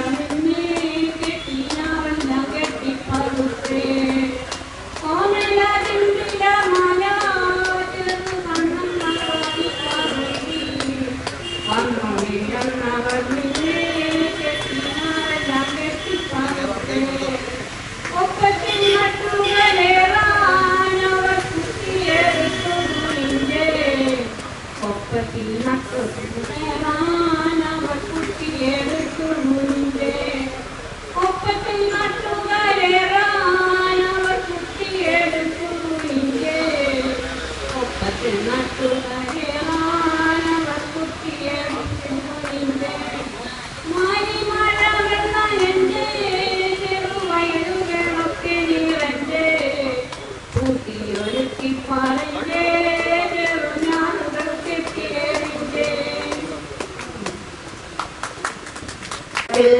ആയുധത്തിൽ ചെയ്യകം ചെയ്യകം തകരയും ചെയ്യയും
തകരയും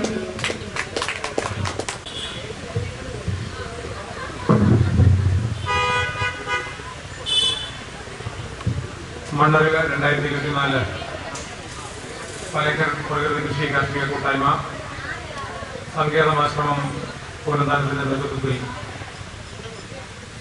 ഇവിടെ സംഘടിപ്പിച്ചുകൊണ്ടിരിക്കുന്ന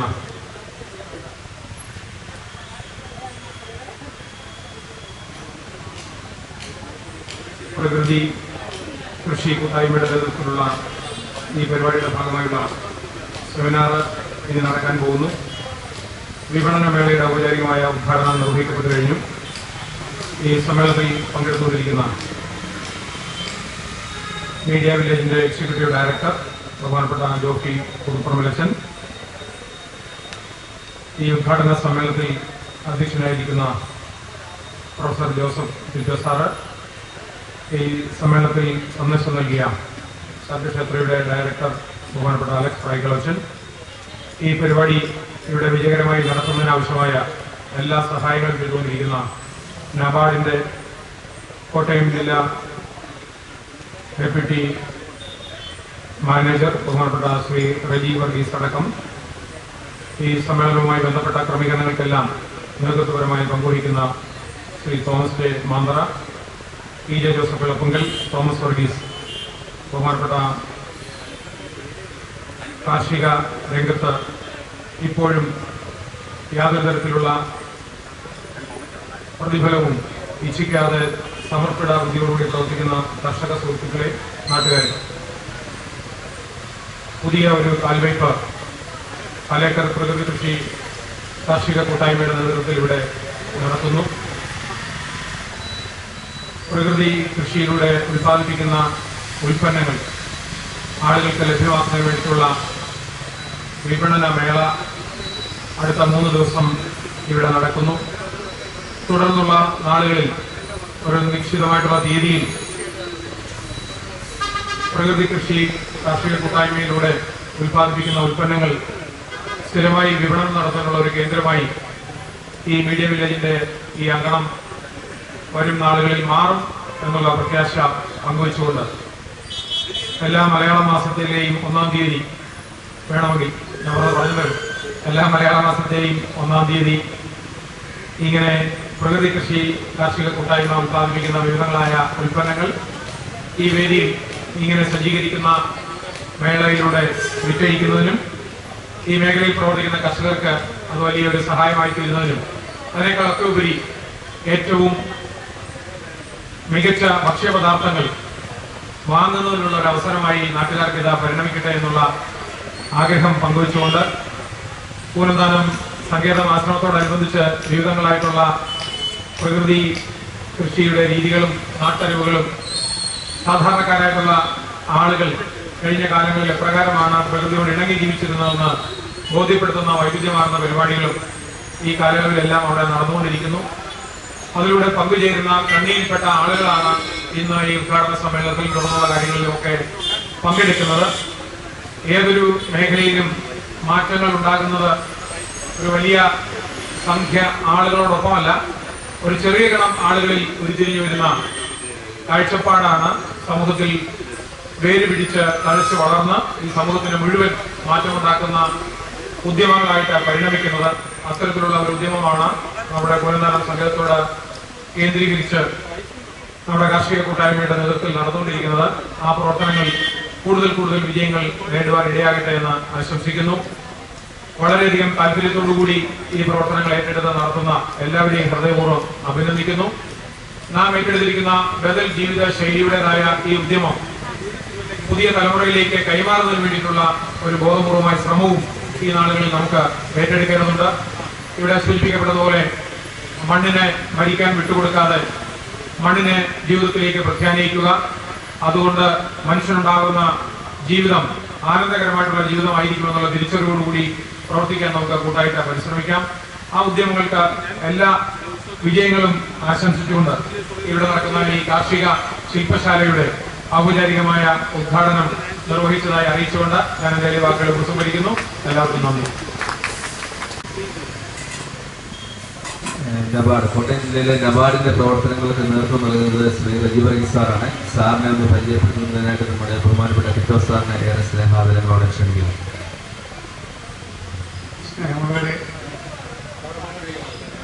കഴിഞ്ഞ ഒരു വർഷക്കാലമായിട്ട് സങ്കേതം ആശ്രമത്തിൽ ഒരു പ്രോഗ്രാം നടക്കുകയാണ്. പ്രധാനമായും പരേക്ക പ്രകൃതി കൃഷി അത് സമൂഹത്തിൽ പഠിപ്പിക്കാൻ വേണ്ടി അത് അനുവർത്തിക്കുന്ന ഒരു ഗ്രൂപ്പ് ആൾക്കാരെ രൂപപ്പെടുത്തുന്നതിന് വേണ്ടിയിട്ട് ഒക്കെയുള്ള സാമ്പത്തികമായിട്ടുള്ള സഹായം, അതോടൊപ്പം തന്നെ നിർദ്ദേശങ്ങളൊക്കെ നൽകിക്കൊണ്ടിരുന്ന വ്യക്തിയാണ് ബഹുമാനപ്പെട്ട റജി വർഗീസ്. ഒരു സാധാരണ ഗവൺമെന്റ് ഉദ്യോഗസ്ഥൻ എന്നതിനുപരിയായിട്ട് ഒരു സഹോദരൻ എന്നുള്ള രീതിയിൽ അല്ലെങ്കിൽ ഒരു കർഷകൻ എന്ന രീതിയിൽ നമ്മോടൊക്കെ ചേർന്ന് പ്രവർത്തിക്കാനായിട്ട് സാധാരണ സന്നദ്ധനാണ്. സാറിന്റെ നാടിനോടുള്ള ഒരു സ്നേഹം മാത്രമാണ് ഇപ്രകാരമുള്ള ഒരു പ്രോജക്റ്റ് സങ്കേതം ആശ്രമത്തിൽ നൽകാനായിട്ട് പ്രേരിപ്പിച്ചതെന്നാണ് ഞാൻ മനസ്സിലാക്കുന്നത്.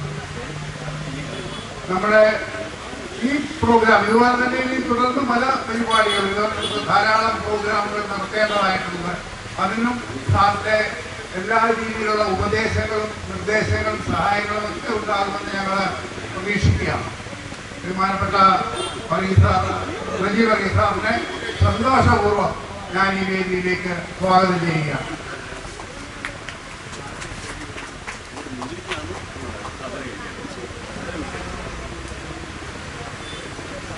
Joseph Tito sir, Joseph Manthra sir, mister Naveena, മറ്റ് സങ്കേതവുമായിട്ട് ബന്ധപ്പെട്ട കർഷകർ, മറ്റ് വിശിഷ്ട അതിഥികൾ എല്ലാവർക്കും നമസ്കാരം. അപ്പോൾ ഞങ്ങൾ ഈ പ്രൊജക്റ്റ് സങ്കേതത്തിന് കൊടുത്തിട്ടൊരു 6 മാസത്തോളമായി. അപ്പോൾ ഇത് സത്യം പറഞ്ഞാൽ ഒരു പ്രൊജക്റ്റിൻ്റെ പറയാനൊക്കത്തില്ല. സാർ പറഞ്ഞ പോലെ എൻ്റെ ഒരു ആഗ്രഹമായിരുന്നു നമുക്ക് പ്രകൃതി കൃഷി എങ്ങനെ കുറച്ചുകൂടെ അതിനെ ഒരു കൊമേഴ്ഷ്യലൈസ് ചെയ്യാം. ഇപ്പം പ്രകൃതി കൃഷി എന്ന് പറഞ്ഞു കഴിഞ്ഞാൽ നമ്മൾ പലവരും ചെയ്യുന്നുണ്ട്. പലവരും അത് അവരവരുടെ വീട്ടുവളപ്പിനകത്ത് അല്ലെങ്കിൽ അവരവർക്ക് വേണ്ടി അല്ലെങ്കിൽ ഒരു ചുമ്മാ കുറച്ച് ടിറ്റോ സാറിനെ സംബന്ധിച്ച ഫോർ എക്സാമ്പിൾ പറഞ്ഞാൽ ടിറ്റോ സാറിന് പെൻഷനുണ്ട്, ഭാര്യയ്ക്കും പെൻഷനുണ്ട്. അപ്പം നാട്ടുകാർ പറയുന്നത് ടിറ്റോ സാർ തന്നെ പറയുന്ന നാട്ടുകാർ പറയുന്ന സാറിന് പറ്റും, സാറിന് സമയമുണ്ട്, പെൻഷനുണ്ട്, സാറിനൊരു നേരമ്പോക്ക്. അപ്പം ആ രീതിയിലാണ് പലരും ഇതിനെ കാണുന്നത്, ഒരു നേരമ്പോക്ക്. അപ്പം ആ രീതിയിൽ പോകും. അപ്പം അതിന് നമുക്ക് എങ്ങനെ എത്രത്തോളം നമുക്ക് അതിനെ കൊമേഴ്ഷ്യലൈസ് ചെയ്യാം, ഇത് വെച്ച് ചെറിയതൊരു വരുമാനം അല്ലെങ്കിൽ ചെറിയ രീതിയിൽ എങ്ങനെ കൊമേഴ്ഷ്യലൈസ് ചെയ്യാവുന്ന രീതിയിലാണ് നമ്മൾ ഈ പ്രൊജക്ട് കൊടുത്തത്.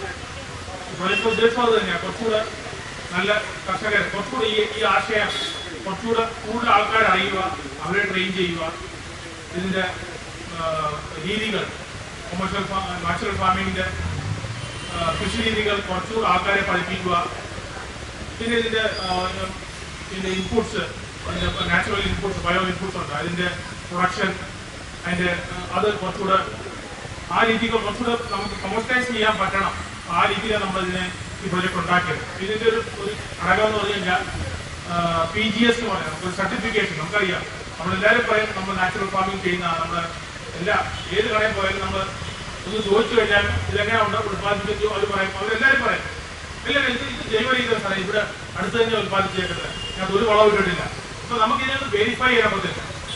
ഒരു വെണ്ടയ്ക്ക നമ്മൾ മേടിക്കാൻ പോയി കഴിഞ്ഞാൽ ഇതിനൊരു വെരിഫിക്കേഷൻ നമുക്കില്ല, നമുക്ക് ഉറപ്പില്ല. ഇത് അയാൾ കടക്കാരൻ പറയുന്ന കാര്യങ്ങൾ കേട്ടു നമ്മളത് മേടിച്ചുകൊണ്ട് വന്നു. അപ്പം നമുക്ക് അതിന് കുറച്ച് ഒത്തൻറ്റിസിറ്റി വേണം. അതിന് നമുക്ക് കേന്ദ്ര ഗവൺമെന്റ് ഒരു പാർട്ടിസിപ്പേറ്ററി ഗ്യാരണ്ടി സിസ്റ്റം എന്ന് പറഞ്ഞൊരു സർട്ടിഫിക്കേഷൻ രീതിയുണ്ട്, PGS എന്ന് പറയും. അപ്പോൾ അത് നമ്മൾ ഇതിനകത്ത് ഈ പ്രൊജക്ടിന്റെ ഭാഗമായിട്ട് കൊണ്ടുവന്നിട്ടുണ്ട്. ഇപ്പോൾ നമ്മളൊരു 6 പേരുടെ ഗ്രൂപ്പ് ഉണ്ടാക്കിയിട്ടുണ്ട്. സാറിനെ ചോദിച്ചാൽ പറഞ്ഞു ഓൾറെഡി പേപ്പേഴ്സ് എല്ലാം കൊടുത്തു കഴിഞ്ഞു. അപ്പോൾ അതിൻ്റെ PGS രജിസ്ട്രേഷൻ കഴിയും. അപ്പോൾ അത് കഴിഞ്ഞ് നമുക്ക് ഇവിടെ ആയാലും ആ ഗവൺമെന്റ് ഓഫ് ഇന്ത്യയുടെ PGS ലോഗോ യൂസ് ചെയ്ത് നമ്മുടെ പ്രൊഡ്യൂസ് സെല് ചെയ്യാൻ പറ്റും. അപ്പോൾ അതിനൊരു കുറച്ച് ഒത്തൻറ്റിസിറ്റി കിട്ടും. മേടിക്കുന്ന ആൾക്കും വിൽക്കുന്ന ആൾക്ക് പറയാൻ പറ്റും, ആധികാരികത്തോട് പറയാൻ പറ്റില്ല ഇത് ജൈവ രീതിയിൽ ചെയ്താൽ ഇത് കേന്ദ്ര ഗവൺമെന്റ് ഏജൻസിനെ വെരിഫൈ ചെയ്ത് സർട്ടിഫൈ ചെയ്ത പ്രൊഡ്യൂസറാണ്. അപ്പോൾ മേടിക്കുന്ന ആൾക്കും ഉറപ്പായിട്ട് ഒരു സംഖ്യയില്ലാതെ അവർക്ക് വാങ്ങിക്കാൻ പറ്റും. നമുക്കറിയാം ഇങ്ങനത്തെ ഉൽപ്പന്നങ്ങൾക്കൊക്കെ ഒരു മാർക്കറ്റ് റേറ്റിനെക്കാട്ടും കൂടുതൽ റേറ്റാണ്. അപ്പോൾ അവർക്ക് ഒരു ഉറപ്പ് വേണം. അപ്പോൾ അത് നമ്മൾ ഇതിനകത്ത് കൊണ്ടുവന്നിട്ടുണ്ട്, ഒരു PGS സർട്ടിഫിക്കേഷൻ കൊണ്ടുവന്നിട്ടുണ്ട്. അപ്പോൾ അത് എനിക്കൊന്ന് കുറച്ച് ഡിലേ ആയിപ്പോയി, എന്നാലും ഒരു 1-2 മാസം കൊണ്ട് നമുക്ക് ആ PGS സർട്ടിഫിക്കേഷൻ കിട്ടും. അപ്പോൾ അതിനായിട്ട് നമുക്കത് യൂസ് ചെയ്യാൻ പറ്റും. പിന്നെ അങ്ങനത്തെ ചെറിയ കാര്യങ്ങൾ നമ്മളത് കൊണ്ടുവന്നു. അപ്പോൾ അതിൻ്റെ ഒരു ഭാഗമായിരുന്നു ഒരു മാർക്കറ്റിംഗ് ഇവന്റ് നടത്തണമെന്ന്. അപ്പോൾ അത് അതിൻ്റെ ഒരു ഫസ്റ്റ് ഒരു ഇവന്റായി ഇവിടെ നമ്മളിപ്പോൾ കാണുന്നത്. അപ്പോൾ ഇത് മുമ്പേ അച്ഛൻ പറഞ്ഞ പോലെ അച്ഛൻ ഇവിടെ ഒരു മാസത്തിൽ ഒരു ദിവസം ഇവിടെ പെർമനൻ്റായിട്ട് നടത്താനുള്ള ഒരു പെർമിഷൻ തന്നിട്ടുണ്ട്. അപ്പോൾ അതിൻ്റെ ഒരു റിക്വസ്റ്റ് സിസ്റ്ററിനോട് പറഞ്ഞാൽ ഇത് നടത്തണം, എല്ലാ മാസവും നടത്തണം. അപ്പോൾ എല്ലാ മാസം നടത്തുമ്പോൾ നമുക്ക് ആൾക്കാർക്ക് കൃഷി ചെയ്യുന്നവർക്കും ഒരു പ്രോത്സാഹനം. പിന്നെ ഞാൻ ചെയ്തു കഴിഞ്ഞാൽ അവിടെ എനിക്ക് വിൽക്കാൻ പറ്റും, ഒരു വേദിയുണ്ട്. അപ്പം അവർക്കും ഒരു പ്രോത്സാഹനം, പിന്നെ ആൾക്കാർക്ക് മേടിക്കുന്നവർക്കും അല്ലെ എല്ലാ മാസവും ഇവിടെ വിൽക്കുന്നുണ്ട്. അപ്പോൾ എനിക്ക് വല്ലതും വേണമെങ്കിൽ മാസത്തിൽ ഈ ദിവസത്തിൽ ഞാൻ ഇവിടെ വന്നു കഴിഞ്ഞാൽ എനിക്ക് കിട്ടും. ആ 2 പേർക്കും ഒരു ഉറപ്പ് കിട്ടും. അപ്പം എനിക്കൊരു നല്ലൊരു കാര്യമായിരിക്കും എൻ്റെ ഒരു വിചാരം. അപ്പോൾ അത് സിസ്റ്റർ ചെയ്യണം. പിന്നെ സിസ്റ്ററായാലും പല കാര്യങ്ങൾ ചെയ്യുന്നുണ്ട്, ഒത്തിരി കാര്യങ്ങൾ ചെയ്യുന്നുണ്ട് സിസ്റ്റർ. പക്ഷേ സിസ്റ്ററിൻ്റെ ഒരു രീതി അനുസരിച്ച് അത് ഒരു കുറച്ചുകൂടി വ്യവസായീകരിക്കാൻ പറ്റുന്നില്ല, കമേഴ്ഷ്യലൈസ് ചെയ്യാൻ പറ്റുന്നില്ല. അപ്പം അത് എനിക്കൊന്നും സിസ്റ്ററിന് പറ്റും. അപ്പോൾ നമുക്ക് കുറച്ചുകൂടി ആൾക്കാരെ കൊണ്ടുവരണം സിസ്റ്റർ, ഇതിനെ ഒരു സിസ്റ്ററോട് ഞാൻ പലവരായിട്ട് സംസാരിച്ചത് പറഞ്ഞു ഇങ്ങനെ ഈ കൃഷി രീതിയിൽ നമുക്ക് നല്ലതായിട്ട് പ്രൊഡക്ഷൻ ചെയ്യാൻ പറ്റുമെന്നാണ് സിസ്റ്റർ പറയുന്നത്. അപ്പോൾ അത് നമുക്കൊന്ന് കാണിച്ചു കൊടുക്കണം, ഇത് പറ്റും. 10 പേരെങ്കിലും നല്ല രീതിയിൽ കൃഷി ചെയ്ത് അതൊന്ന് കാണിച്ചു കൊടുക്കണം ഒരു സമൂഹത്തിന്. ഇപ്പോൾ നമുക്കറിയാം നമ്മുടെ റേഡിയോയിലൊക്കെ നമ്മുടെ പ്രോഗ്രാംസ് വരുന്നില്ലേ, അപ്പോൾ അതും ഇടയ്ക്കിടയ്ക്ക് അത് കൊടുക്കണം. എല്ലാം ഒരു 2-3 മാസത്തിൽ ഒരിക്കലെങ്കിലും ഒരു പ്രഭാഷണം ആരെയെങ്കിലും. ഇത്രയും നല്ല കർഷകരില്ലേ, സാറൊക്കെ ഉണ്ട്, സാറിൻ്റെ ഒരു മാസത്തിൽ ഒരിക്കൽ സാറിൻ്റെ ഒരു ക്ലാസ്. അപ്പം അങ്ങനെ ഒരു സീരീസ് ഓഫ് ഒരു വർഷം 2 വർഷം ആ രീതിയിൽ നമുക്കൊന്ന് ക്ലാസ് കൊടുക്കണം. അപ്പോൾ ഇങ്ങനെ പല കാര്യങ്ങളും നമ്മൾ ചെയ്തു കഴിഞ്ഞാൽ കുറച്ചുകൂടെ ഒരു സിസ്റ്റമാറ്റിക് രീതിയിൽ ചെയ്തു കഴിഞ്ഞാൽ എനിക്ക് തോന്നുന്നു നാട്ടുകാർക്കും ഇത് വെച്ച് ഗുണമുണ്ടാവും. നല്ല ഭക്ഷണം നാട്ടുകാർക്ക് കൊടുക്കാൻ പറ്റും, പിന്നെ ആൾക്കാരുടെ വരുമാനവും കൂടും. അപ്പോൾ അതാണ് നമ്മുടെ ഉദ്ദേശം. അത് സക്സസ്ഫുൾ ആകുമെന്ന് ഉള്ള ഉറപ്പോടെ ഞാൻ നിർത്തുന്നു. നന്ദി, നമസ്കാരം. ബഹുമാനപ്പെട്ട ഡിവൈഎസ്പി സാറ്, മാധവ സാറ്, നവീന, സ്നേഹമുള്ളവരെ, ഇവിടെ പ്രകൃതിയുമായി ബന്ധപ്പെട്ട ചില ആശയങ്ങൾ പങ്കുവയ്ക്കാൻ മാത്രമാണ് ഞാൻ വന്നത്. നാം ജീവിക്കുന്ന ഈ ഭൂമി നമുക്ക് ജീവിക്കാൻ കൊള്ളാവുന്ന ഒന്നാക്കി നിലനിർത്തേണ്ട ഉത്തരവാദിത്വമാണ് നമുക്ക് ഓരോരുത്തർക്കും. എന്നാൽ ഖേദകരമായി ഞാൻ പറയട്ടെ, ഇന്ന് നാം അവലംബിച്ചുകൊണ്ടിരിക്കുന്ന പല പരിപാടികളും, കൃഷി ഉൾപ്പെടെയുള്ള പരിപാടികൾ,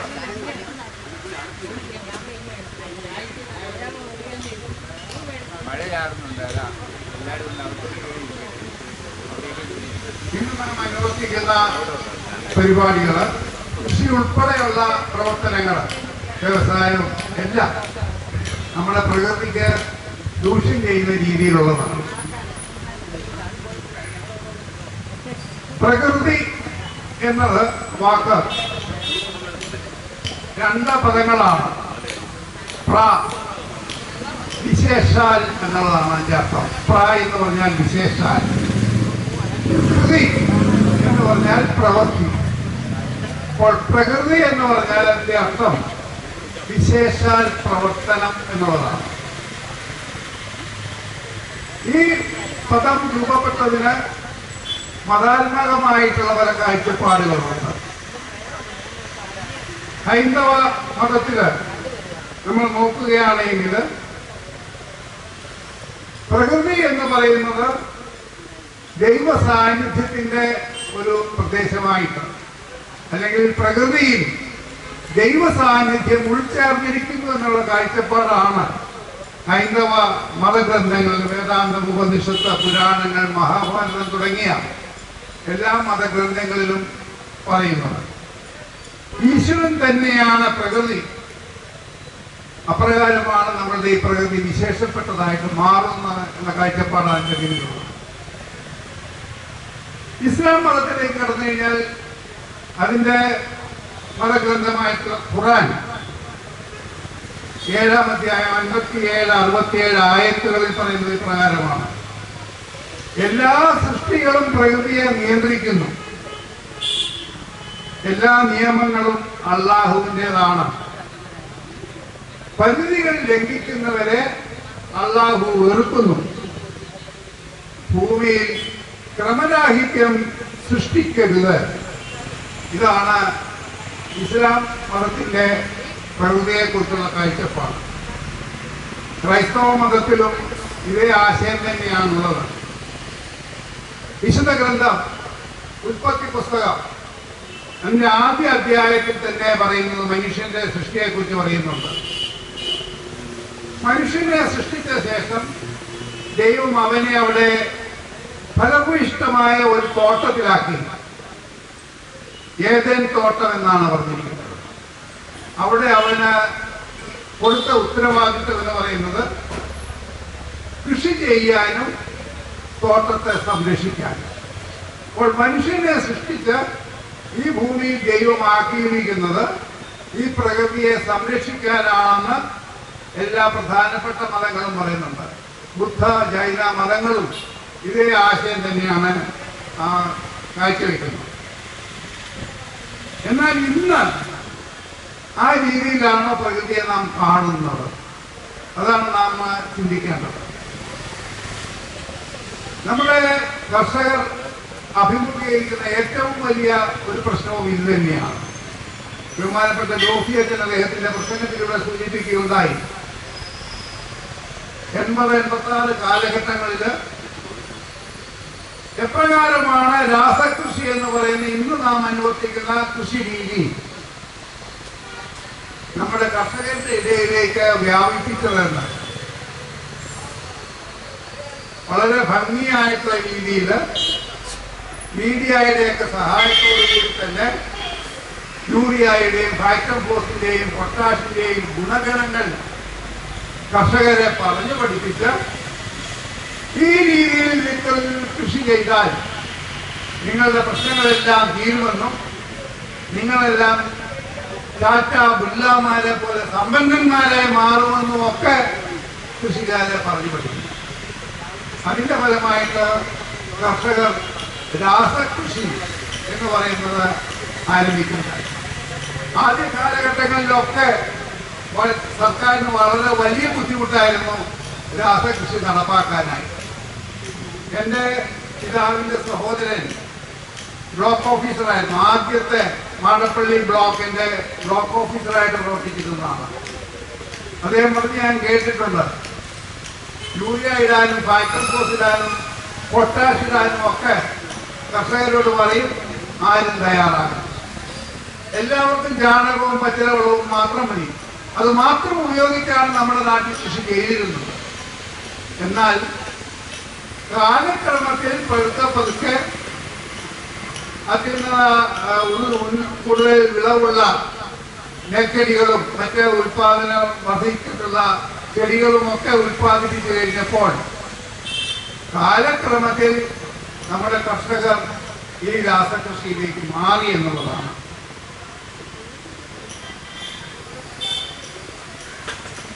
ഈ മാറ്റത്തിന്റെ കർഷകർ അനുഭവിക്കുന്ന ബുദ്ധിമുട്ടുകളുടെ പ്രധാനപ്പെട്ട ഒരു കാരണമായിട്ട് നമുക്ക് പറയാൻ സാധിക്കുന്നത് കഴിഞ്ഞ അരനൂറ്റാണ്ടായിട്ട് നമ്മുടെ നാട്ടിൽ നാം അനുവർത്തിച്ചുകൊണ്ടിരിക്കുന്ന കാർഷിക വികസന പദ്ധതികളാണ് എന്ന് പറയേണ്ടി വരും. നമ്മുടെ കൃഷി രീതി, നിലനിന്നിരുന്ന കൃഷി രീതി അന്യം നിന്ന് പോകത്തക്ക രീതിയിൽ മാറ്റിമറിക്കുകയുണ്ടായി. നമ്മുടെ ഇവിടെ ഉണ്ടായിരുന്ന നല്ല ശക്തിയോടുകൂടി വളർന്ന നെൽച്ചെടികൾ, പരമ്പരാഗത ഇനങ്ങൾ, അതെല്ലാം നമുക്കിന്ന് കൈവശം വന്നുപോയി. ഞാൻ കുഞ്ഞായിരുന്നപ്പോൾ കേട്ടിട്ടുണ്ട് കുഞ്ഞതിക്കര എന്നൊക്കെ പറയുന്ന നെൽവിത്തിനങ്ങളെ കുറിച്ച് കേട്ടിട്ടുണ്ട്. എന്നാൽ ഇന്ന് ഈ വിത്തിനങ്ങൾ യാതൊന്നും ഒരു കർഷകന്റെയും കയ്യിൽ ഇല്ല എന്നുള്ളതാണ്. അത്യുൽപാദന ശേഷിയുള്ള വിത്തിനങ്ങൾ ഉൽപ്പാദിപ്പിച്ച് അത് കർഷകന് നൽകുന്നു. മാൽത്തൂസ് എന്ന് പറയുന്ന ഒരു ശാസ്ത്രജ്ഞൻ, അദ്ദേഹം ഗണിതശാസ്ത്രജ്ഞനാണ്. അദ്ദേഹത്തിന്റെ ഒരു തത്വമുണ്ട്, മാൽത്തൂസിയൻ പ്രിൻസിപ്പിൾ. ഞാനിതുപോലെ നേരത്തെ ഒരു കണക്കാണ്, വലിയ കൂടിയ കണക്കൊന്നും. അദ്ദേഹം പറയുന്നത് ജോമെട്രിക് പ്രോഗ്രഷൻ എന്ന് പറഞ്ഞാൽ 2, 4, 8, 16 ഈ രീതിയിലുള്ള ഒരു വളർച്ചയ്ക്കാണ് ജോമെട്രിക് പ്രോഗ്രഷൻ എന്ന് പറയുന്നത്. 2, 4, 6, 8 എന്നുള്ളത്. മറ്റൊരു പ്രോഗ്രഷൻ ഉണ്ട്, അരിത്മെറ്റിക് പ്രോഗ്രഷൻ. അത് 2, 4, 6, 8, 10, 12 എന്നുള്ള രീതിയിലാണ്. നിങ്ങൾ എഴുതി നോക്കുകയാണെങ്കിൽ അതിനെക്കുറിച്ച് മനസ്സിലാക്കാനായിട്ട് സാധിക്കും. മാൽത്തൂസ് പറഞ്ഞത് ജനസംഖ്യ വർദ്ധിക്കുന്നത് ജോമെട്രിക് പ്രോഗ്രഷനിലാണ്. എന്നാൽ നമ്മുടെ വിളകളുടെ വർധന, ഉൽപാദനം അരിത്മെറ്റിക് പ്രോഗ്രഷനിലാണ് എന്ന് പറഞ്ഞാൽ ജനസംഖ്യ വർദ്ധിക്കുന്നതിന് ആനുപാതികമായി ആവശ്യമായിട്ടുള്ള ഭക്ഷണപദാർത്ഥങ്ങൾ ഉൽപ്പാദിപ്പിക്കുന്നില്ല എന്നുള്ളതാണ് ചുരുക്കത്തിൽ. അദ്ദേഹം ചൂണ്ടിക്കാണിക്കൊണ്ട് ഇപ്രകാരം മുമ്പോട്ട് പോയി കഴിഞ്ഞാൽ മനുഷ്യനെ തന്നെ പിടിച്ചു നിൽക്കുന്ന ഒരു ഭയാനകമായിട്ടുള്ള ഒരു സാഹചര്യത്തിലേക്ക് വളരാനായിട്ടുള്ള സാധ്യതയുണ്ട്. അതുകൊണ്ട് മാത്യൂസ് പറഞ്ഞു, ജനസംഖ്യാ വർധനവിന് ആനുപാതികമായി കാർഷിക ഉൽപ്പന്നങ്ങളുടെ വളർച്ച ഉണ്ടാകണം. അതിനു വേണ്ടിയിട്ടുള്ള പരിപാടികൾ നാം ആവിഷ്കരിക്കേണ്ടതായിട്ടുണ്ട്. ലോകം മുഴുവനും അതിനു വേണ്ടിയിട്ടുള്ള പരിപാടികൾ ആവിഷ്കരിച്ചു. ബൊർലൈൻ എന്ന് പറയുന്ന ഒരു ശാസ്ത്രജ്ഞൻ, അദ്ദേഹം അറിയപ്പെടുന്നത് ഗ്രീൻ റെവല്യൂഷന്റെ പിതാവ് എന്ന പേരിലാണ് അറിയപ്പെടുന്നത്. എന്ന് പറഞ്ഞാൽ നമ്മുടെ ഇവിടെ നിന്നിരുന്ന പരമ്പരാഗതമായിട്ടുള്ള പഴയ കൃഷി രീതികളൊക്കെ മാറ്റിയിട്ട് അത്യുൽപാദന ശേഷിയുള്ള വിത്തിനങ്ങൾ നൽകുകയും അതിനാവശ്യമായിട്ടുള്ള വളങ്ങളൊക്കെ നൽകുകയും ചെയ്തുകൊണ്ട് നമ്മുടെ കൃഷിയുടെ വളർച്ച അല്ലെങ്കിൽ അതിന്റെ ഉൽപാദനം ഇരട്ടിയോ അതിന്റെ ഇരട്ടിയോ 3 ഇരട്ടിയോ ആക്കി മാറ്റാനായിട്ടുള്ള ഒരു സംവിധാനം ആവിഷ്കരിച്ചെടുക്കുകയുണ്ടായി. അതിനാണ് പറയുന്നത് ഗ്രീൻ റെവല്യൂഷൻ എന്ന് പറയുന്നത്. ഗ്രീൻ റെവല്യൂഷന്റെ പിതാവ് എന്ന് പറയുന്നത് ബൊർലൈൻ എന്ന് പറയുന്ന വ്യക്തിയാണ്. ഇന്ത്യയിലെ ഗ്രീൻ റെവല്യൂഷൻ നാം ആരംഭിക്കുന്നത് നമുക്ക് ഏറെ അഭിമാനിക്കാനായിട്ട് സാധിക്കും. ഗ്രീൻ റെവല്യൂഷന്റെ പിതാവ് ഇന്ത്യയെ സംബന്ധിച്ചിടത്തോളം ഇന്ത്യയിലെ ഗ്രീൻ റെവല്യൂഷന്റെ പിതാവ് എന്നറിയപ്പെടുന്നത് നമ്മുടെ നാട്ടുകാരിൽ ഒരാൾ തന്നെയാണ്. മങ്കമ്പുകാരനായിട്ടുള്ള സ്വാമിനാഥൻ സാർ, നമ്മൾ പക്ഷേ കേട്ടിട്ടുണ്ടായിരിക്കാം, അദ്ദേഹം മരിച്ചുപോയി. സ്വാമിനാഥനാണ് ഈ ഭാരതത്തിൽ ഈ ഗ്രീൻ റെവല്യൂഷന് രൂപഭാവന നൽകുകയും അതിനെ വളർച്ചയൊക്കെ ചെയ്തു. ഞാനിപ്പോൾ ഓർക്കുന്നത്, അദ്ദേഹം കേരളം സന്ദർശിച്ച അവസരത്തിൽ ഞങ്ങളുടെ ചെറിയ പാടം, പട്ടിത്താനം പാടം, അവിടെയും അദ്ദേഹം വന്നു. വളരെ കാര്യങ്ങൾ അവിടുത്തെ കർഷകരോട് സംസാരിക്കുന്നതിന്റെ പിതാവാണ് അന്ന് അവിടെ പ്രധാനമായും കൃഷി ചെയ്യുന്നത്. ഞാൻ കൂടെയൊക്കെ പോയിരുന്നു എന്നുള്ളതേ ഉള്ളൂ. സ്വാമിനാഥൻ സാർ അവിടെ വരികയും കർഷകരോടൊക്കെ സംവദിക്കുകയും ഗ്രീൻ റവല്യൂഷന്റെ ആവശ്യകതകളെ കുറിച്ചൊക്കെ അദ്ദേഹം പഠിപ്പിക്കുകയും ചെയ്തു. ആവശ്യമാണ്, നമുക്ക് ഉൽപാദനം കൂടേണ്ടതായിട്ടുണ്ട്, ജനസംഖ്യ നിയന്ത്രിക്കേണ്ടതായിട്ടുണ്ട്, ഇതെല്ലാം സമ്മതിക്കുന്നു. പക്ഷേ പ്രകൃതിയെ നശിപ്പിച്ചുകൊണ്ടുള്ള ഏതൊരു പ്രവർത്തനവും ഭാവിയിൽ ഈ ഭൂമി മനുഷ്യന് ജീവിക്കുവാൻ ഉപയുക്തമല്ലാത്ത ഒരു ഭൂമിയാക്കി മാറ്റുമെന്നുള്ളതിന് യാതൊരു സംശയവും. നമ്മുടെ ഇവിടെ ഉണ്ടായിരുന്ന കൃഷിയിൽ ഉപയോഗിച്ചിരുന്നത് ചാണകമാണ്. പ്രധാനമായും ചാണകം ഉപയോഗിച്ചിരുന്നത് നാടൻ പശുക്കളുടെ വെച്ചു പശുക്കൾ എന്നൊക്കെ ഇപ്പൊ അറിയപ്പെടുന്ന നാടൻ പശുക്കളാണ്. വളരെ പൊക്കം കുറഞ്ഞ, വളരെ വലിയ ഉൽപാദന ശേഷിയില്ലാത്ത, എന്നാൽ പാലിന് മരുന്നിന്റെ ഗുണമുള്ള, ഞാൻ മനസ്സിലാക്കിയിരിക്കുന്നിടത്തോളം നമ്മുടെ സിനിമാ നടൻ മമ്മൂട്ടി, നമ്മുടെ വിദ്യാഭ്യാസ മന്ത്രിയായിരുന്ന PJ ജോസഫും ഒക്കെ അവരുടെ വീടുകളിൽ ഈ നാടൻ പശുവിനെ വളർത്തുകയും അതിന്റെ പാലാണ് അവർ ഉപയോഗിക്കുന്നത്. കാരണം അവർ മനസ്സിലാക്കിയിരിക്കുന്നു ഇതിന് ഔഷധ ഗുണമുണ്ട് എന്ന് മനസ്സിലാക്കിയിരിക്കുന്നു. അതിന് പകരമായിട്ട് പാൽ ഉത്പാദനം കൂട്ടുന്നതിന് വേണ്ടിയിട്ടുള്ള പരിപാടികൾ ആവശ്യമുണ്ട്. നമ്മുടെ രാജസ്ഥാനിലുണ്ടായിരുന്ന ഗീർ എന്ന് പറയുന്ന നല്ല പാൽ ഉത്പാദനമുള്ള, നല്ല സൈസുള്ള പശുക്കളാണ്. ഈ പശുക്കളെയൊക്കെ വിദേശങ്ങളിലേക്ക് അവർ കൊണ്ടുപോയി. അവർ കൊണ്ടുപോയത് മെയിനായിട്ട് കൊണ്ടുപോയത് ഇറച്ചിക്ക് വേണ്ടിയിട്ടാണ് കൊണ്ടുപോയത്. പക്ഷെ അവിടെ ചെന്ന് കഴിഞ്ഞപ്പോൾ അവർ മനസ്സിലാക്കി ഇതിന് ഇറച്ചി മാത്രമല്ല പാൽ ഉത്പാദിപ്പിക്കാൻ കഴിയും. അതുകൊണ്ട് തന്നെ ശാസ്ത്രീയമായിട്ടുള്ള പരീക്ഷണങ്ങൾക്ക് ഗീർ പശുക്കളെ, അതുപോലെയുള്ള നാടൻ, നമ്മുടെ നാട്ടിൽ നിന്നുള്ള നാടൻ പശുക്കളെല്ലാം കൊണ്ടുപോയി. ചുരുക്കി പറഞ്ഞാൽ ഇന്ന് നമ്മുടെ ഭാരതത്തിൽ ഈ ഗീർ പശുക്കളും വെച്ചൂർ പശുക്കളും ഒക്കെ വളരെ കുറച്ചേ ഉള്ളൂ. നമ്മുടെ പ്രകൃതി കൃഷി നമ്മളിവിടെ അവലംബിക്കുമ്പോൾ നമുക്കുണ്ടാകുന്ന ഏറ്റവും വലിയ ബുദ്ധിമുട്ട് എന്ന് പറയുന്ന പ്രശ്നം എന്ന് പറയുന്നത് ആവശ്യത്തിന് വെച്ചൂർ പശുക്കൾ നമുക്കില്ല എന്നുള്ളതായിരിക്കുമെന്നാണ് എനിക്ക് തോന്നുന്നത്. എന്നാൽ ഈ പശുക്കൾ ഇന്ന് വിദേശ രാജ്യങ്ങളിലുണ്ട്. അവരതിനെ വളരെ നല്ല ഭംഗിയായിട്ട് വളർത്തുന്നുണ്ട്. കാരണം അതിൻ്റെ ഗുണഗണങ്ങളെ കുറിച്ച് അവർ മനസ്സിലാക്കിയിട്ടുണ്ട്. പശു കൂടുതൽ നല്ല ഇനത്തിലുള്ള പശുക്കളെ ഉൽപ്പാദിപ്പിക്കുവാൻ ഇവയുടെ ജീനുകൾ എങ്ങനെ പ്രയോജനപ്പെടുത്താൻ സാധിക്കുമെന്നൊക്കെ അവർക്കറിയാം. ഈ വസ്തുത നമുക്കറിയാൻ പാടില്ല എന്നുള്ളതാണ്. ഈ പശുവിൻ്റെ ബീജസങ്കലനം അല്ലെങ്കിൽ അതുപോലെയുള്ള ശാസ്ത്രീയ ഗവേഷണങ്ങൾ പ്രധാനമായും നടത്തുന്നത് ബ്രസീൽ എന്ന് പറയുന്ന രാജ്യത്താണ്. അവരിന്ന് വളരെ കൂടിയ, വളരെ വലിയ സൈസുള്ള, കൂടുതൽ പാൽ ഉൽപ്പാദിപ്പിക്കുന്ന പശുക്കളെയൊക്കെ അവര് ഉൽപ്പാദിപ്പിച്ചെടുത്തു.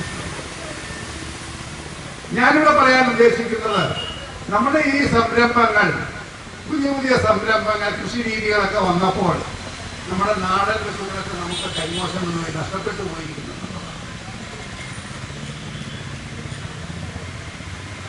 നമ്മളിപ്പോൾ എപ്പോഴും വികസനം എന്ന് പറയുമ്പോൾ നോക്കുന്നത് വിദേശങ്ങളിലേക്കാണ് നോക്കുന്നത്. 100 വർഷം ബ്രിട്ടീഷുകാർ നമ്മളെ ഭരിച്ചു. അതിനു മുമ്പ് കുറെ നാള് ഡച്ചുകാരും ഭരിച്ചു. അതിനു മുമ്പ് പോർച്ചുഗീസുകാർ ഭരിച്ചു. ഇങ്ങനെ വിദേശ ആധിപത്യത്തിൽ ദീർഘകാലം കഴിഞ്ഞതിന്റെ ഫലമായിട്ട് നമ്മുടെ നാട്ടിലുള്ള ഒന്നിനും വിലയില്ല. നല്ലത് എന്തെങ്കിലും ഉണ്ടെങ്കിൽ അത് വിദേശത്തുള്ളതാണ്. ഈ ഒരു കാഴ്ചപ്പാടിലേക്ക് നമ്മൾ അറിയാതെ മാറി. മെക്കാളെ പ്രഭു എന്ന് പറയുന്ന ഒരു വിദ്യാഭ്യാസ വിദഗ്ധനുണ്ട്. മെക്കാളെ പ്രഭു 1830 അദ്ദേഹം ഭാരതത്തിൽ വരുന്നത്. അദ്ദേഹത്തെ ഇവിടെ നമ്മുടെ കോളനി സ്ഥാപിക്കാൻ, ബ്രിട്ടീഷുകാർ കോളനി സ്ഥാപിക്കുന്നതിന്റെ ഭാഗമായിട്ട് അദ്ദേഹം ഇവിടെ, ബ്രിട്ടീഷുകാര് അദ്ദേഹത്തെ ഇവിടേക്ക് വിട്ടതാണ്. ഇവിടെ വന്നൊന്ന് പഠിച്ച് നമ്മുടെ കോളനി സ്ഥാപിച്ചെടുക്കുന്നതിന് വേണ്ടി എന്തൊക്കെ ചെയ്യണം എന്നുള്ളതിനെ കുറിച്ച് പഠിക്കുന്നതിന് വേണ്ടിയിട്ടാണ് ഈ മെക്കാളെ പ്രഭുവിനെ ഭാരതത്തിലേക്ക് വിട്ടത്. അദ്ദേഹം ഇവിടെ വന്ന് ഭാരതത്തിൽ ഉടനീളം സഞ്ചരിച്ചു. ഭാരതീയരുമായിട്ട് വളരെയധികം സംസാരിച്ചു. അതിൻ്റെ എല്ലാം അടിസ്ഥാനത്തിൽ അദ്ദേഹം 3 കാര്യങ്ങൾ കണ്ടു. ഒന്ന്, ഇവിടെയുള്ളവരൊക്കെ വളരെ ബുദ്ധിമാന്മാരാണ്. 2, ഇവിടെയുള്ളവരൊക്കെ കഠിനാധ്വാനികളാണ്. 3, ഇവിടെയുള്ളവർ അവരുടേതായിട്ടുള്ള കാര്യത്തിൽ സമ്പന്നരാണ്. അതുകൊണ്ടാണ് അദ്ദേഹം പറഞ്ഞു പിച്ചക്കാരെ ഇവിടെ കാണാൻ സാധിക്കില്ല. അപ്പോൾ പിച്ചക്കാരില്ലാത്ത ബുദ്ധിമാന്മാരായ അധ്വാനികളായ ഒരു സമൂഹമായിരുന്നു ഭാരതീയർ. ബ്രിട്ടീഷുകാരനായ കക്കാളെ പ്രഭു അദ്ദേഹത്തിന്റെ റിപ്പോർട്ടിനകത്ത് എഴുതി വെച്ചിരുന്നതാണ്. അദ്ദേഹം ഒരു കാര്യം കൂടെ കൂട്ടിച്ചേർത്തു. ഇങ്ങനെയുള്ള ഒരു പ്രദേശത്ത് ഒരു കോളനി സ്ഥാപിക്കുക എന്ന് പറയുന്നത് വളരെ ബുദ്ധിമുട്ടുള്ള ഒരു കാര്യമാണ്. അതുകൊണ്ട് ഈ ബുദ്ധിമുട്ടിനെ പരിഹരിക്കണമെന്നുണ്ടെങ്കിൽ കാര്യമായി ചിന്തിക്കാത്ത ഒരു സമൂഹത്തെ രൂപപ്പെടുത്തി. ആ സമൂഹത്തെ രൂപപ്പെടുത്തുന്നതിന് വേണ്ടിയിട്ട് ഒരു വിദ്യാഭ്യാസ സമ്പ്രദായത്തിന് അദ്ദേഹം രൂപം നൽകി. അതിന് അദ്ദേഹത്തെ പ്രേരിപ്പിച്ചത് നമ്മുടെ ആലപ്പുഴ തൊട്ടങ്ങ് കൊച്ചി വരെയുള്ള തീരദേശങ്ങളിൽ നിരന്ന ഗോഡൌണുകളായിരുന്നു ബ്രിട്ടീഷുകാർക്ക്. പണ്ടകശാലകൾ എന്ന പേരിലാണ് അറിയപ്പെട്ടിരുന്നത്. ഈ പണ്ടകശാലകളിലൊക്കെ നമ്മുടെ ഇവിടെ ഉൽപ്പാദിപ്പിക്കുന്ന കുരുമുളക്, ഏലം, ചന്ദനം, പഞ്ഞി ഇതൊക്കെ അവിടെ കൊണ്ടുപോകും. ഈ പഞ്ഞി ഇവിടെ നിന്ന് കയറ്റി കപ്പലെ കയറ്റി ബ്രിട്ടനിൽ കൊണ്ടുപോകും. അതവിടെ നിന്ന് നൂലാക്കി തുണിയാക്കി ഇവിടെ കൊണ്ടുവരും. അപ്പൊ മെക്കാളെ പ്രഭു കണ്ടെത്തി ഇവിടെ ഗോഡൌണുകളിൽ ഇരിക്കുന്നവര് ബുദ്ധിയുള്ളവരും ചിന്തിക്കുന്നവരും ഒക്കെ ആണെങ്കിൽ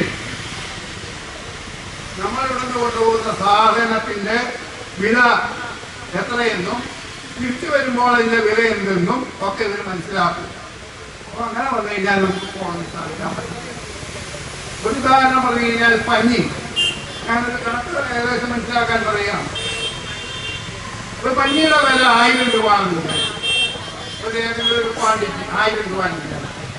1000 രൂപയുടെ പഞ്ഞി ഇവിടെ നിന്ന് കയറ്റിയായിട്ട് അവിടെ പോയി നൂലാക്കി തുണിയാക്കി തിരിച്ചു വരുമ്പോൾ അതിന് 20,000 രൂപയും 30,000 രൂപയും ഒക്കെയാണ്. അപ്പോൾ അതിന്റെ ലാഭത്തിന്റെ അന്തരം വളരെ വലുതാണ്. അപ്പോൾ അവിടെ ഇരുന്ന് കണക്കിടാൻ ലഭിക്കുന്ന ഗുമസ്തന്മാര്, ക്ലർക്കന്മാര് അവര് ചിന്തിക്കരുത് ഇത്രയും ലാഭം ബ്രിട്ടീഷുകാർക്ക് കിട്ടിയിട്ടുണ്ടല്ലോ എന്ന് ചിന്തിക്കരുത്. അങ്ങനെ ചിന്തിക്കാത്ത ആൾക്കാർ വേണം അവിടെ കണക്കെഴുതാനിരിക്കാൻ.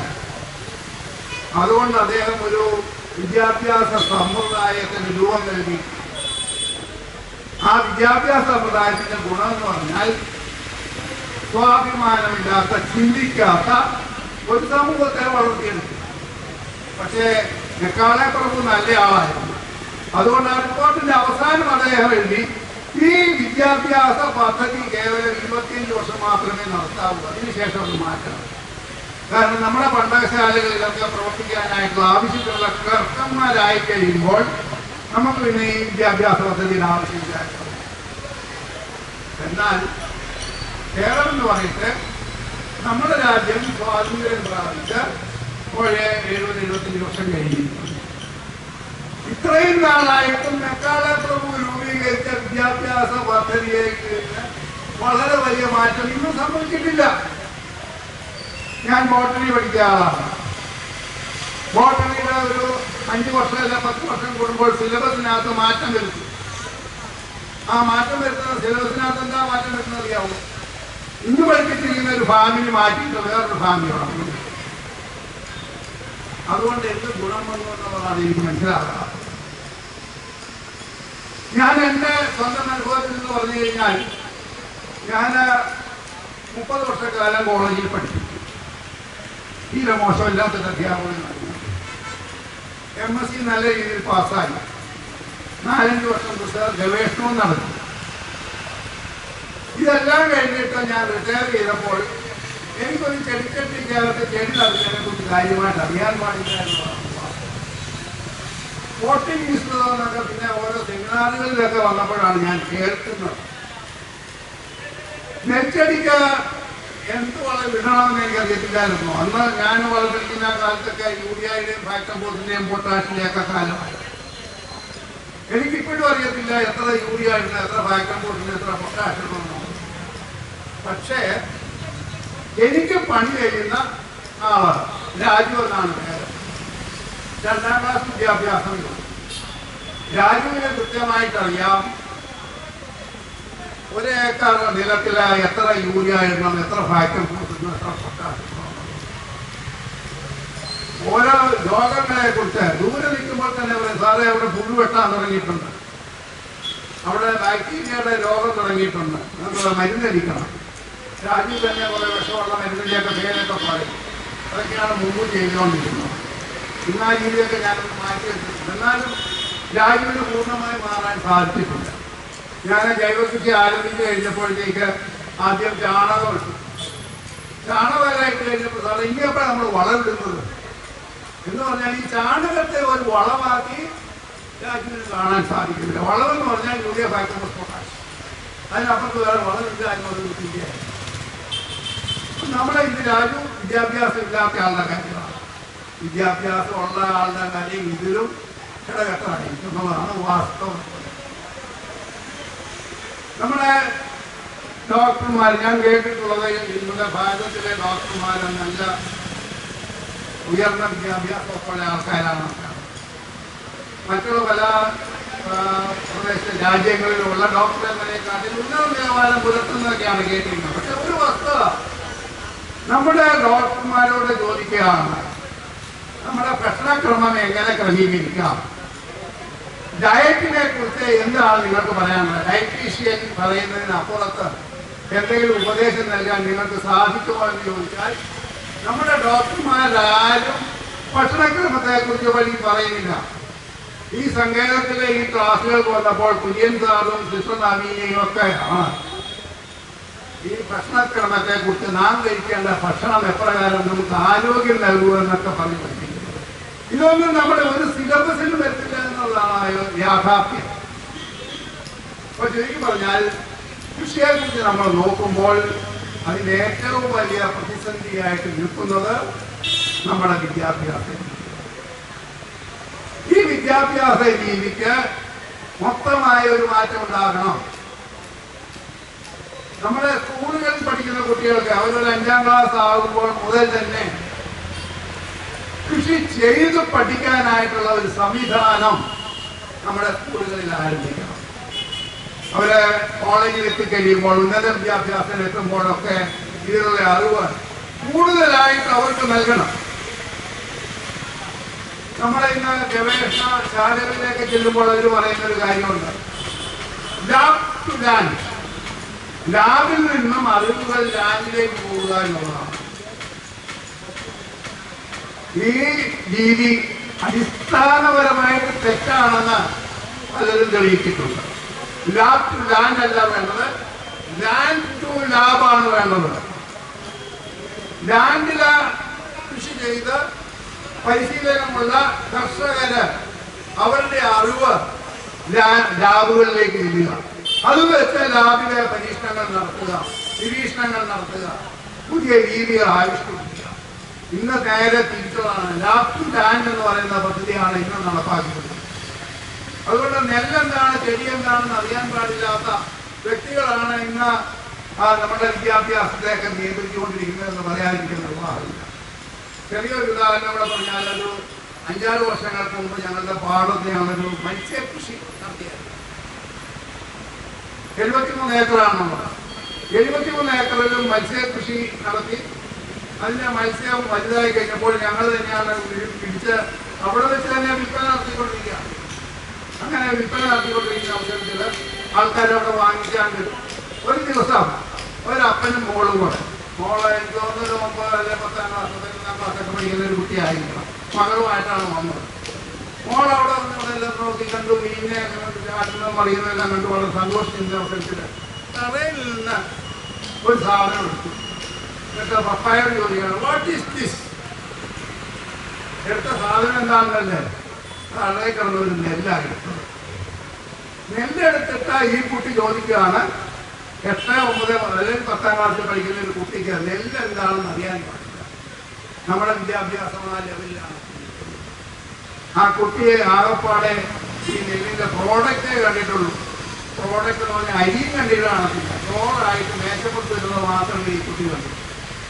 അതാണ് നമ്മുടെ ഇന്നത്തെ വിദ്യാഭ്യാസ സമ്പ്രദായത്തിൻ്റെ അടിസ്ഥാനമായിട്ടുള്ള തകരാറെന്ന് പറയുന്നത്. നമ്മുടെ പല കാര്യങ്ങളിലും നമ്മുടെ ഭാരതത്തിലും പുറത്തുള്ള മറ്റ് സംസ്ഥാനങ്ങളിലുള്ളവരെയൊക്കെ വളരെ പുസ്തകത്തോടുകൂടിയൊക്കെ പലപ്പോഴും കാണാറുണ്ട്. പക്ഷേ നമ്മളെക്കാൾ ബുദ്ധിയുള്ളവര്, കഴിവുള്ളവര് മറ്റ് സംസ്ഥാനങ്ങളാണ് എന്ന് നമുക്ക് ഇന്ന് സമ്മതിക്കേണ്ടിയിരിക്കുന്നു. ഒരു ചെറിയൊരു ഉദാഹരണം പറഞ്ഞാൽ, ആന്ധ്ര സംസ്ഥാനത്തില് പ്രകൃതി കൃഷി എന്ന് പറയുന്നത് സംസ്ഥാനത്തിന്റെ പോളിസിയാക്കി മാറ്റിയിരിക്കുന്നു. അന്താരാഷ്ട്ര തലത്തിൽ തന്നെ ആ പ്രവർത്തനത്തിന് അംഗീകാരം ലഭിച്ചിരിക്കുന്നു. നമ്മുടെ നാട്ടിൽ ഞാൻ പഞ്ചായത്തിന്റെ പുറകിൽ അല്ലെങ്കിൽ ജില്ലയിലും ഒക്കെ ഒന്ന് പ്രകൃതി കൃഷി നടത്തണമെന്ന് പറഞ്ഞുകൊണ്ട് നമ്മുടെ ജനപ്രതിനിധികളെ സമീപിക്കുമ്പോൾ അവരിൽ നിന്ന് അത്ര വലിയ ആശാവഹമായിട്ടുള്ള പ്രതികരണമൊന്നുമല്ല നമുക്ക് ലഭിക്കുന്നത്. പിന്നെയും പുറകെ നടന്ന് കുറേയൊക്കെ അവർ അങ്ങനെ സമ്മതിച്ചു വരുന്നതേ ഉള്ളൂ. ഇതിൻ്റെ ശരീരം ഒന്ന് മാറിക്കോട്ടെ വിചാരിച്ചുകൊണ്ട് വളരെ ഔദാര്യത്തോടുകൂടി സമ്മതിക്കുന്നു. വലിയ ബുദ്ധിമുട്ടാണ് ഈ പ്രകൃതി കൃഷി നമ്മുടെ ആൾക്കാരെ ഇനിയൊന്ന് ബോധ്യപ്പെടുത്തിയെടുക്കാനാണ്. അതേപോലെ തന്നെ കൃഷി ഇനിയും നിലനിർത്തണമെന്നുണ്ടെങ്കിൽ അടിസ്ഥാനപരമായിട്ടുള്ളൊരു കാരണം ഇവിടെ ഒരു കാർഷിക ബഡ്ജറ്റ് ഉണ്ടാവണം. നമുക്കിന്ന് കാർഷിക ബഡ്ജറ്റില്ല. ഒരു 5-8 വർഷങ്ങൾക്ക് മുൻപ് എറണാകുളത്ത് വെച്ച ഒരു ഗ്ലോബൽ മീറ്റിംഗ് നടക്കുകയുണ്ടായി. വിദേശത്തൊക്കെ ജോലിയുള്ള ആൾക്കാരെല്ലാം കൂടെ കൂടി സംഘടിപ്പിച്ച മീറ്റിംഗാണ്. അതിൽ ഒരു കോളേജ് അധ്യാപകൻ എന്ന രീതിയിൽ ഞാൻ പങ്കെടുക്കുകയുണ്ടായി. എല്ലാം മലയാളികളാണ്. അവിടെ ഞാൻ സംസാരിച്ച കൂട്ടത്തിൽ ഞാൻ പറഞ്ഞൊരാശയം, ഒരു കാർഷിക ബഡ്ജറ്റ് നമുക്കുണ്ടാകണം. അന്ന് അവിടെ ഇരുന്നവരൊക്കെ പലരും തന്നെ അത് ഭയങ്കരമായിട്ട് വിമർശിച്ചു, അതിൻ്റെ ആവശ്യം എന്താണെന്ന്. പക്ഷെ ഇന്ന് കർണാടകയിൽ അവരെ കാർഷിക ബഡ്ജറ്റ് അവതരിപ്പിച്ചു കഴിഞ്ഞു. കാർഷിക ബഡ്ജറ്റ് വന്നാലുള്ള മെച്ചം എന്ന് പറയുന്നത് കൃഷിക്ക് വേണ്ടിയിട്ട് ഒരു ഫണ്ട് മാറ്റിവെക്കും. ആ ഫണ്ട് അതിലേക്ക് എവിടെ നിന്നെല്ലാം ഈ ഫണ്ട് സ്വരൂപിക്കാം എന്നൊക്കെയുള്ള കണക്കുകളും കാര്യങ്ങളെല്ലാം കാണും. അപ്പോൾ കൃഷി ശരിയായി ഇനി നടന്നു പോകണമെന്നുണ്ടെങ്കിൽ ഒരു കാർഷിക ബഡ്ജറ്റ് അവതരിപ്പിക്കാനായിട്ടുള്ള സംവിധാനം നമുക്ക് ആവിഷ്കരിക്കണം. അതോടൊപ്പം തന്നെ ഈ കാർഷിക ബഡ്ജറ്റ് രൂപീകരിക്കുമ്പോൾ അത് സാധാരണ ഇപ്പം നമ്മുടെ നാട്ടിൽ സംഭവിച്ചുകൊണ്ടിരിക്കുന്ന കുറേ ഉദ്യോഗസ്ഥന്മാര് ഓഫീസിലിരുന്നുകൊണ്ട് അവരൊരു കണക്കും കാര്യങ്ങളും കാണിക്കും. അത് പോരാ. കർഷകരെയും കർഷക നേതാക്കന്മാരെയും പങ്കെടുപ്പിച്ചുകൊണ്ടുള്ള ചിന്തകൾ നടത്തണം. അവരുമായിട്ട് ആലോചിക്കണം. ഈ ലാൻഡ് ടു ലാബ് എന്ന് പറയുന്ന പദ്ധതി അതെപ്രകാരം നടപ്പാക്കാമെന്ന് വളരെ കൃത്യമായിട്ട് അവർ പറഞ്ഞു കൊടുക്കും. ഈ ഞങ്ങൾ അനുവർത്തിക്കുന്ന കൃഷി രീതികൾ എന്തൊക്കെയാണ് എന്ന് പരിശീലനമുള്ള കർഷകർ പറഞ്ഞു കൊടുക്കും. അതൊക്കെ അവിടെ അനുവർത്തിക്കാനായിട്ട് സാധിക്കും. അതനുസരിച്ച് ഒരു ബഡ്ജറ്റ് തയ്യാറാക്കാൻ നമുക്ക് സാധിക്കും. അതുകൊണ്ട് കർഷകരെ നിർബന്ധമായും പങ്കെടുപ്പിച്ചുകൊണ്ടുള്ള ചർച്ചകളിൽ നിന്ന് വേണം കൃഷിയെക്കുറിച്ചുള്ള ആശയങ്ങൾ രൂപീകരിക്കാനായിട്ട്. കൃഷിയെക്കുറിച്ച് നമ്മുടെ ബഹുമാനപ്പെട്ട MLA അദ്ദേഹത്തിന്റെ പിതാവ് ഒരു കർഷകനായിരുന്നു. അദ്ദേഹത്തിന് ഇപ്പോൾ വലിയ കൃഷിയൊന്നുണ്ടെന്ന് എനിക്ക് തോന്നുന്നില്ല. കൃഷിയെക്കുറിച്ച് അദ്ദേഹത്തിന് ചില കാഴ്ചപ്പാടുകളൊക്കെ ഉണ്ട്. പക്ഷേ ആ കാഴ്ചപ്പാടുകൾ മാത്രം മതിയോ എന്നുള്ള സംശയം എനിക്കുണ്ട്. നമ്മുടെ ജനപ്രതിനിധികൾ അവർക്കും കൃഷിയെക്കുറിച്ചുള്ള ബോധ്യങ്ങൾ എന്തൊക്കെയാണ് എന്നുള്ളതിനെക്കുറിച്ച് എനിക്ക് സംശയമുണ്ട്. അതുകൊണ്ട് ജനപ്രതിനിധികൾ അതുപോലെ തന്നെ കാർഷിക ഉദ്യോഗസ്ഥന്മാര് അവർക്കൊക്കെ ഈ പ്രകൃതി കൃഷിയെക്കുറിച്ച് പഠിക്കാനും മനസ്സിലാക്കാനും ആവശ്യമായിട്ടുള്ള സംവിധാനങ്ങൾ നമ്മൾ ആവിഷ്കരിക്കണം. അതോടൊപ്പം തന്നെ നമ്മുടെ ഈ പഠനങ്ങളും കാര്യങ്ങളും എല്ലാം ജനശ്രദ്ധയിലേക്ക് കൊണ്ടുവരുന്ന വാസ്തവത്തിൽ മാധ്യമ പ്രവർത്തകരാണ്. അതുകൊണ്ട് മാധ്യമ പ്രവർത്തകരെ കൂടെ ഉൾപ്പെടുത്തിക്കൊണ്ട് അവർക്ക് കൂടെ ഇതിനൊരു ബോധ്യം ഉണ്ടാകണം. നമ്മൾ ഈ പ്രകൃതി കൃഷി കാർഷിക മേള എന്ന് പറയുന്നത് സംഘടിപ്പിക്കുമ്പോൾ ഇതിനകത്ത് നമ്മുടെ ചങ്ങനാശ്ശേരിയിൽ മാധ്യമ പ്രവർത്തകർ വളരെ ആത്മാർത്ഥമായിട്ട് അതിനകത്ത് സഹകരിക്കും. അതുപോലെ തന്നെ നമ്മുടെ 90.8 റേഡിയോ, മീഡിയ വില്ലേജിൽ പ്രവർത്തിക്കുന്ന റേഡിയോ, അതുപോലെ തന്നെ മാക് TV, ഇങ്ങനെയുള്ള സംവിധാനങ്ങളൊക്കെ കാര്യമായിട്ട് ഇതിനെ സഹകരിക്കുന്നുണ്ട്. അപ്പോൾ മാധ്യമ പ്രവർത്തകർക്കാണ് ഈ അറിവുകൾ, ബോധ്യങ്ങൾ സമൂഹത്തിലേക്ക് കൂടുതൽ എത്തിച്ചു കൊടുക്കാനായിട്ട് സാധിക്കുന്നു. സ്കൂളുകളിലും കലാലയങ്ങളിലും നമ്മളിവിടെ സൂചിപ്പിച്ചതുപോലെ ഇവിടെ വന്നിരിക്കുന്ന പലരും എനിക്ക് തോന്നുന്നൊരു 90% പല പ്രശ്നം അതിലധികം നനയ്ക്കാത്തൊരു വളർത്തിട്ടുണ്ട്. അതുകൊണ്ട് ഈ അറിവുകൾ പുതിയ തലമുറയിലേക്ക് എത്തിക്കേണ്ടതായിട്ടുണ്ട്. സ്കൂളുകളിലും കോളേജുകളിലും ഇന്ന് വിദ്യാഭ്യാസം നടത്തിക്കൊണ്ടിരിക്കുന്ന വിദ്യാർത്ഥികൾക്ക് ഈ കൃഷി അറിവുകൾ പകർന്നു നൽകിയിട്ട് അവരെ കൃഷിയിലേക്ക് കൊണ്ടുവരേണ്ടതാണ്. പലപ്പോഴും ഉണ്ടാകുന്ന ഒരു പ്രായോഗികമായിട്ടുള്ള ബുദ്ധിമുട്ടെന്ന് പറയുന്നത് അടുത്തത് ആര് കൃഷി ചെയ്യും എന്നറിയാൻ മേലാത്ത മക്കളൊക്കെ വിദേശത്ത് കിടക്കുകയാണ്. വയസ്സിലും മാത്രമേ ഉള്ളൂ ഇവിടെ. അവരുടെ കാലം കഴിഞ്ഞാൽ ഇനി ആര് ഈ കൃഷി ചെയ്യുമെന്നുള്ള ഒരു തത്രപ്പാടിലാണ്. അതുകൊണ്ട് ചെറുപ്രായത്തിൽ തന്നെ കൃഷിയിലേക്ക് ആഭിമുഖ്യം ഉണ്ടാക്കാനും കൃഷിയെക്കുറിച്ചുള്ള ശരിയായിട്ടുള്ള അറിവുണ്ടാക്കാനുമുള്ള പരിപാടികൾ നാം ആവശ്യമില്ല. മുമ്പേ സൂചിപ്പിച്ചതുപോലെ നാടൻ പശുക്കളിൽ നിന്ന് വളരെ അന്യം നിന്ന് പോകുന്നു എന്ന് പറയുന്ന ലെവലിലാണ് എത്തിയിരിക്കുന്നത്. അതിന് കാര്യമായിട്ടുള്ള രീതിയിൽ നല്ല രീതിയിൽ സബ്സിഡി നൽകിക്കൊണ്ട് നാടൻ പശുക്കളെ ലഭ്യമാക്കണം. നമ്മളിപ്പോൾ പ്രകൃതി കൃഷി എന്ന് പറയുമ്പോൾ പലപ്പോഴും എപ്പോഴും പറയുന്ന ഒരു പ്രശ്നം, ഇത്രയേറെ പശുക്കളെ എവിടെ നിന്ന് കിട്ടും? നമ്മളിത് പറയുന്നത് നാളെ തുടങ്ങാനുള്ള പദ്ധതിയല്ല. പക്ഷെ ഇന്ന് ആരംഭിക്കണം. ഇത് നമ്മുടെയൊക്കെ കാലം കഴിഞ്ഞതിന് ശേഷമായിരിക്കാം ഇത് അതിൻ്റെ പൂർണ്ണതയിലെത്തുന്നത്. ഇന്ന് തന്നെ ഇതെല്ലാം പൂർണ്ണമാക്കണം എന്നുള്ളത് വാശി പിടിക്കണം. ഇന്നിപ്പോൾ ആരംഭിക്കണം ഈ പദ്ധതികൾ. അത് ആരംഭിക്കുമ്പോൾ നമ്മളുടെ വളർന്നു വരുന്ന തലമുറയ്ക്ക്, പുതിയ തലമുറയ്ക്ക് ഇതിനെക്കുറിച്ചുള്ള ബോധ്യങ്ങൾ, അറിവുകൾ നൽകിക്കൊണ്ട് ഉള്ള ഒരു പദ്ധതി നാം ആവിഷ്കരിക്കേണ്ടതാണ്.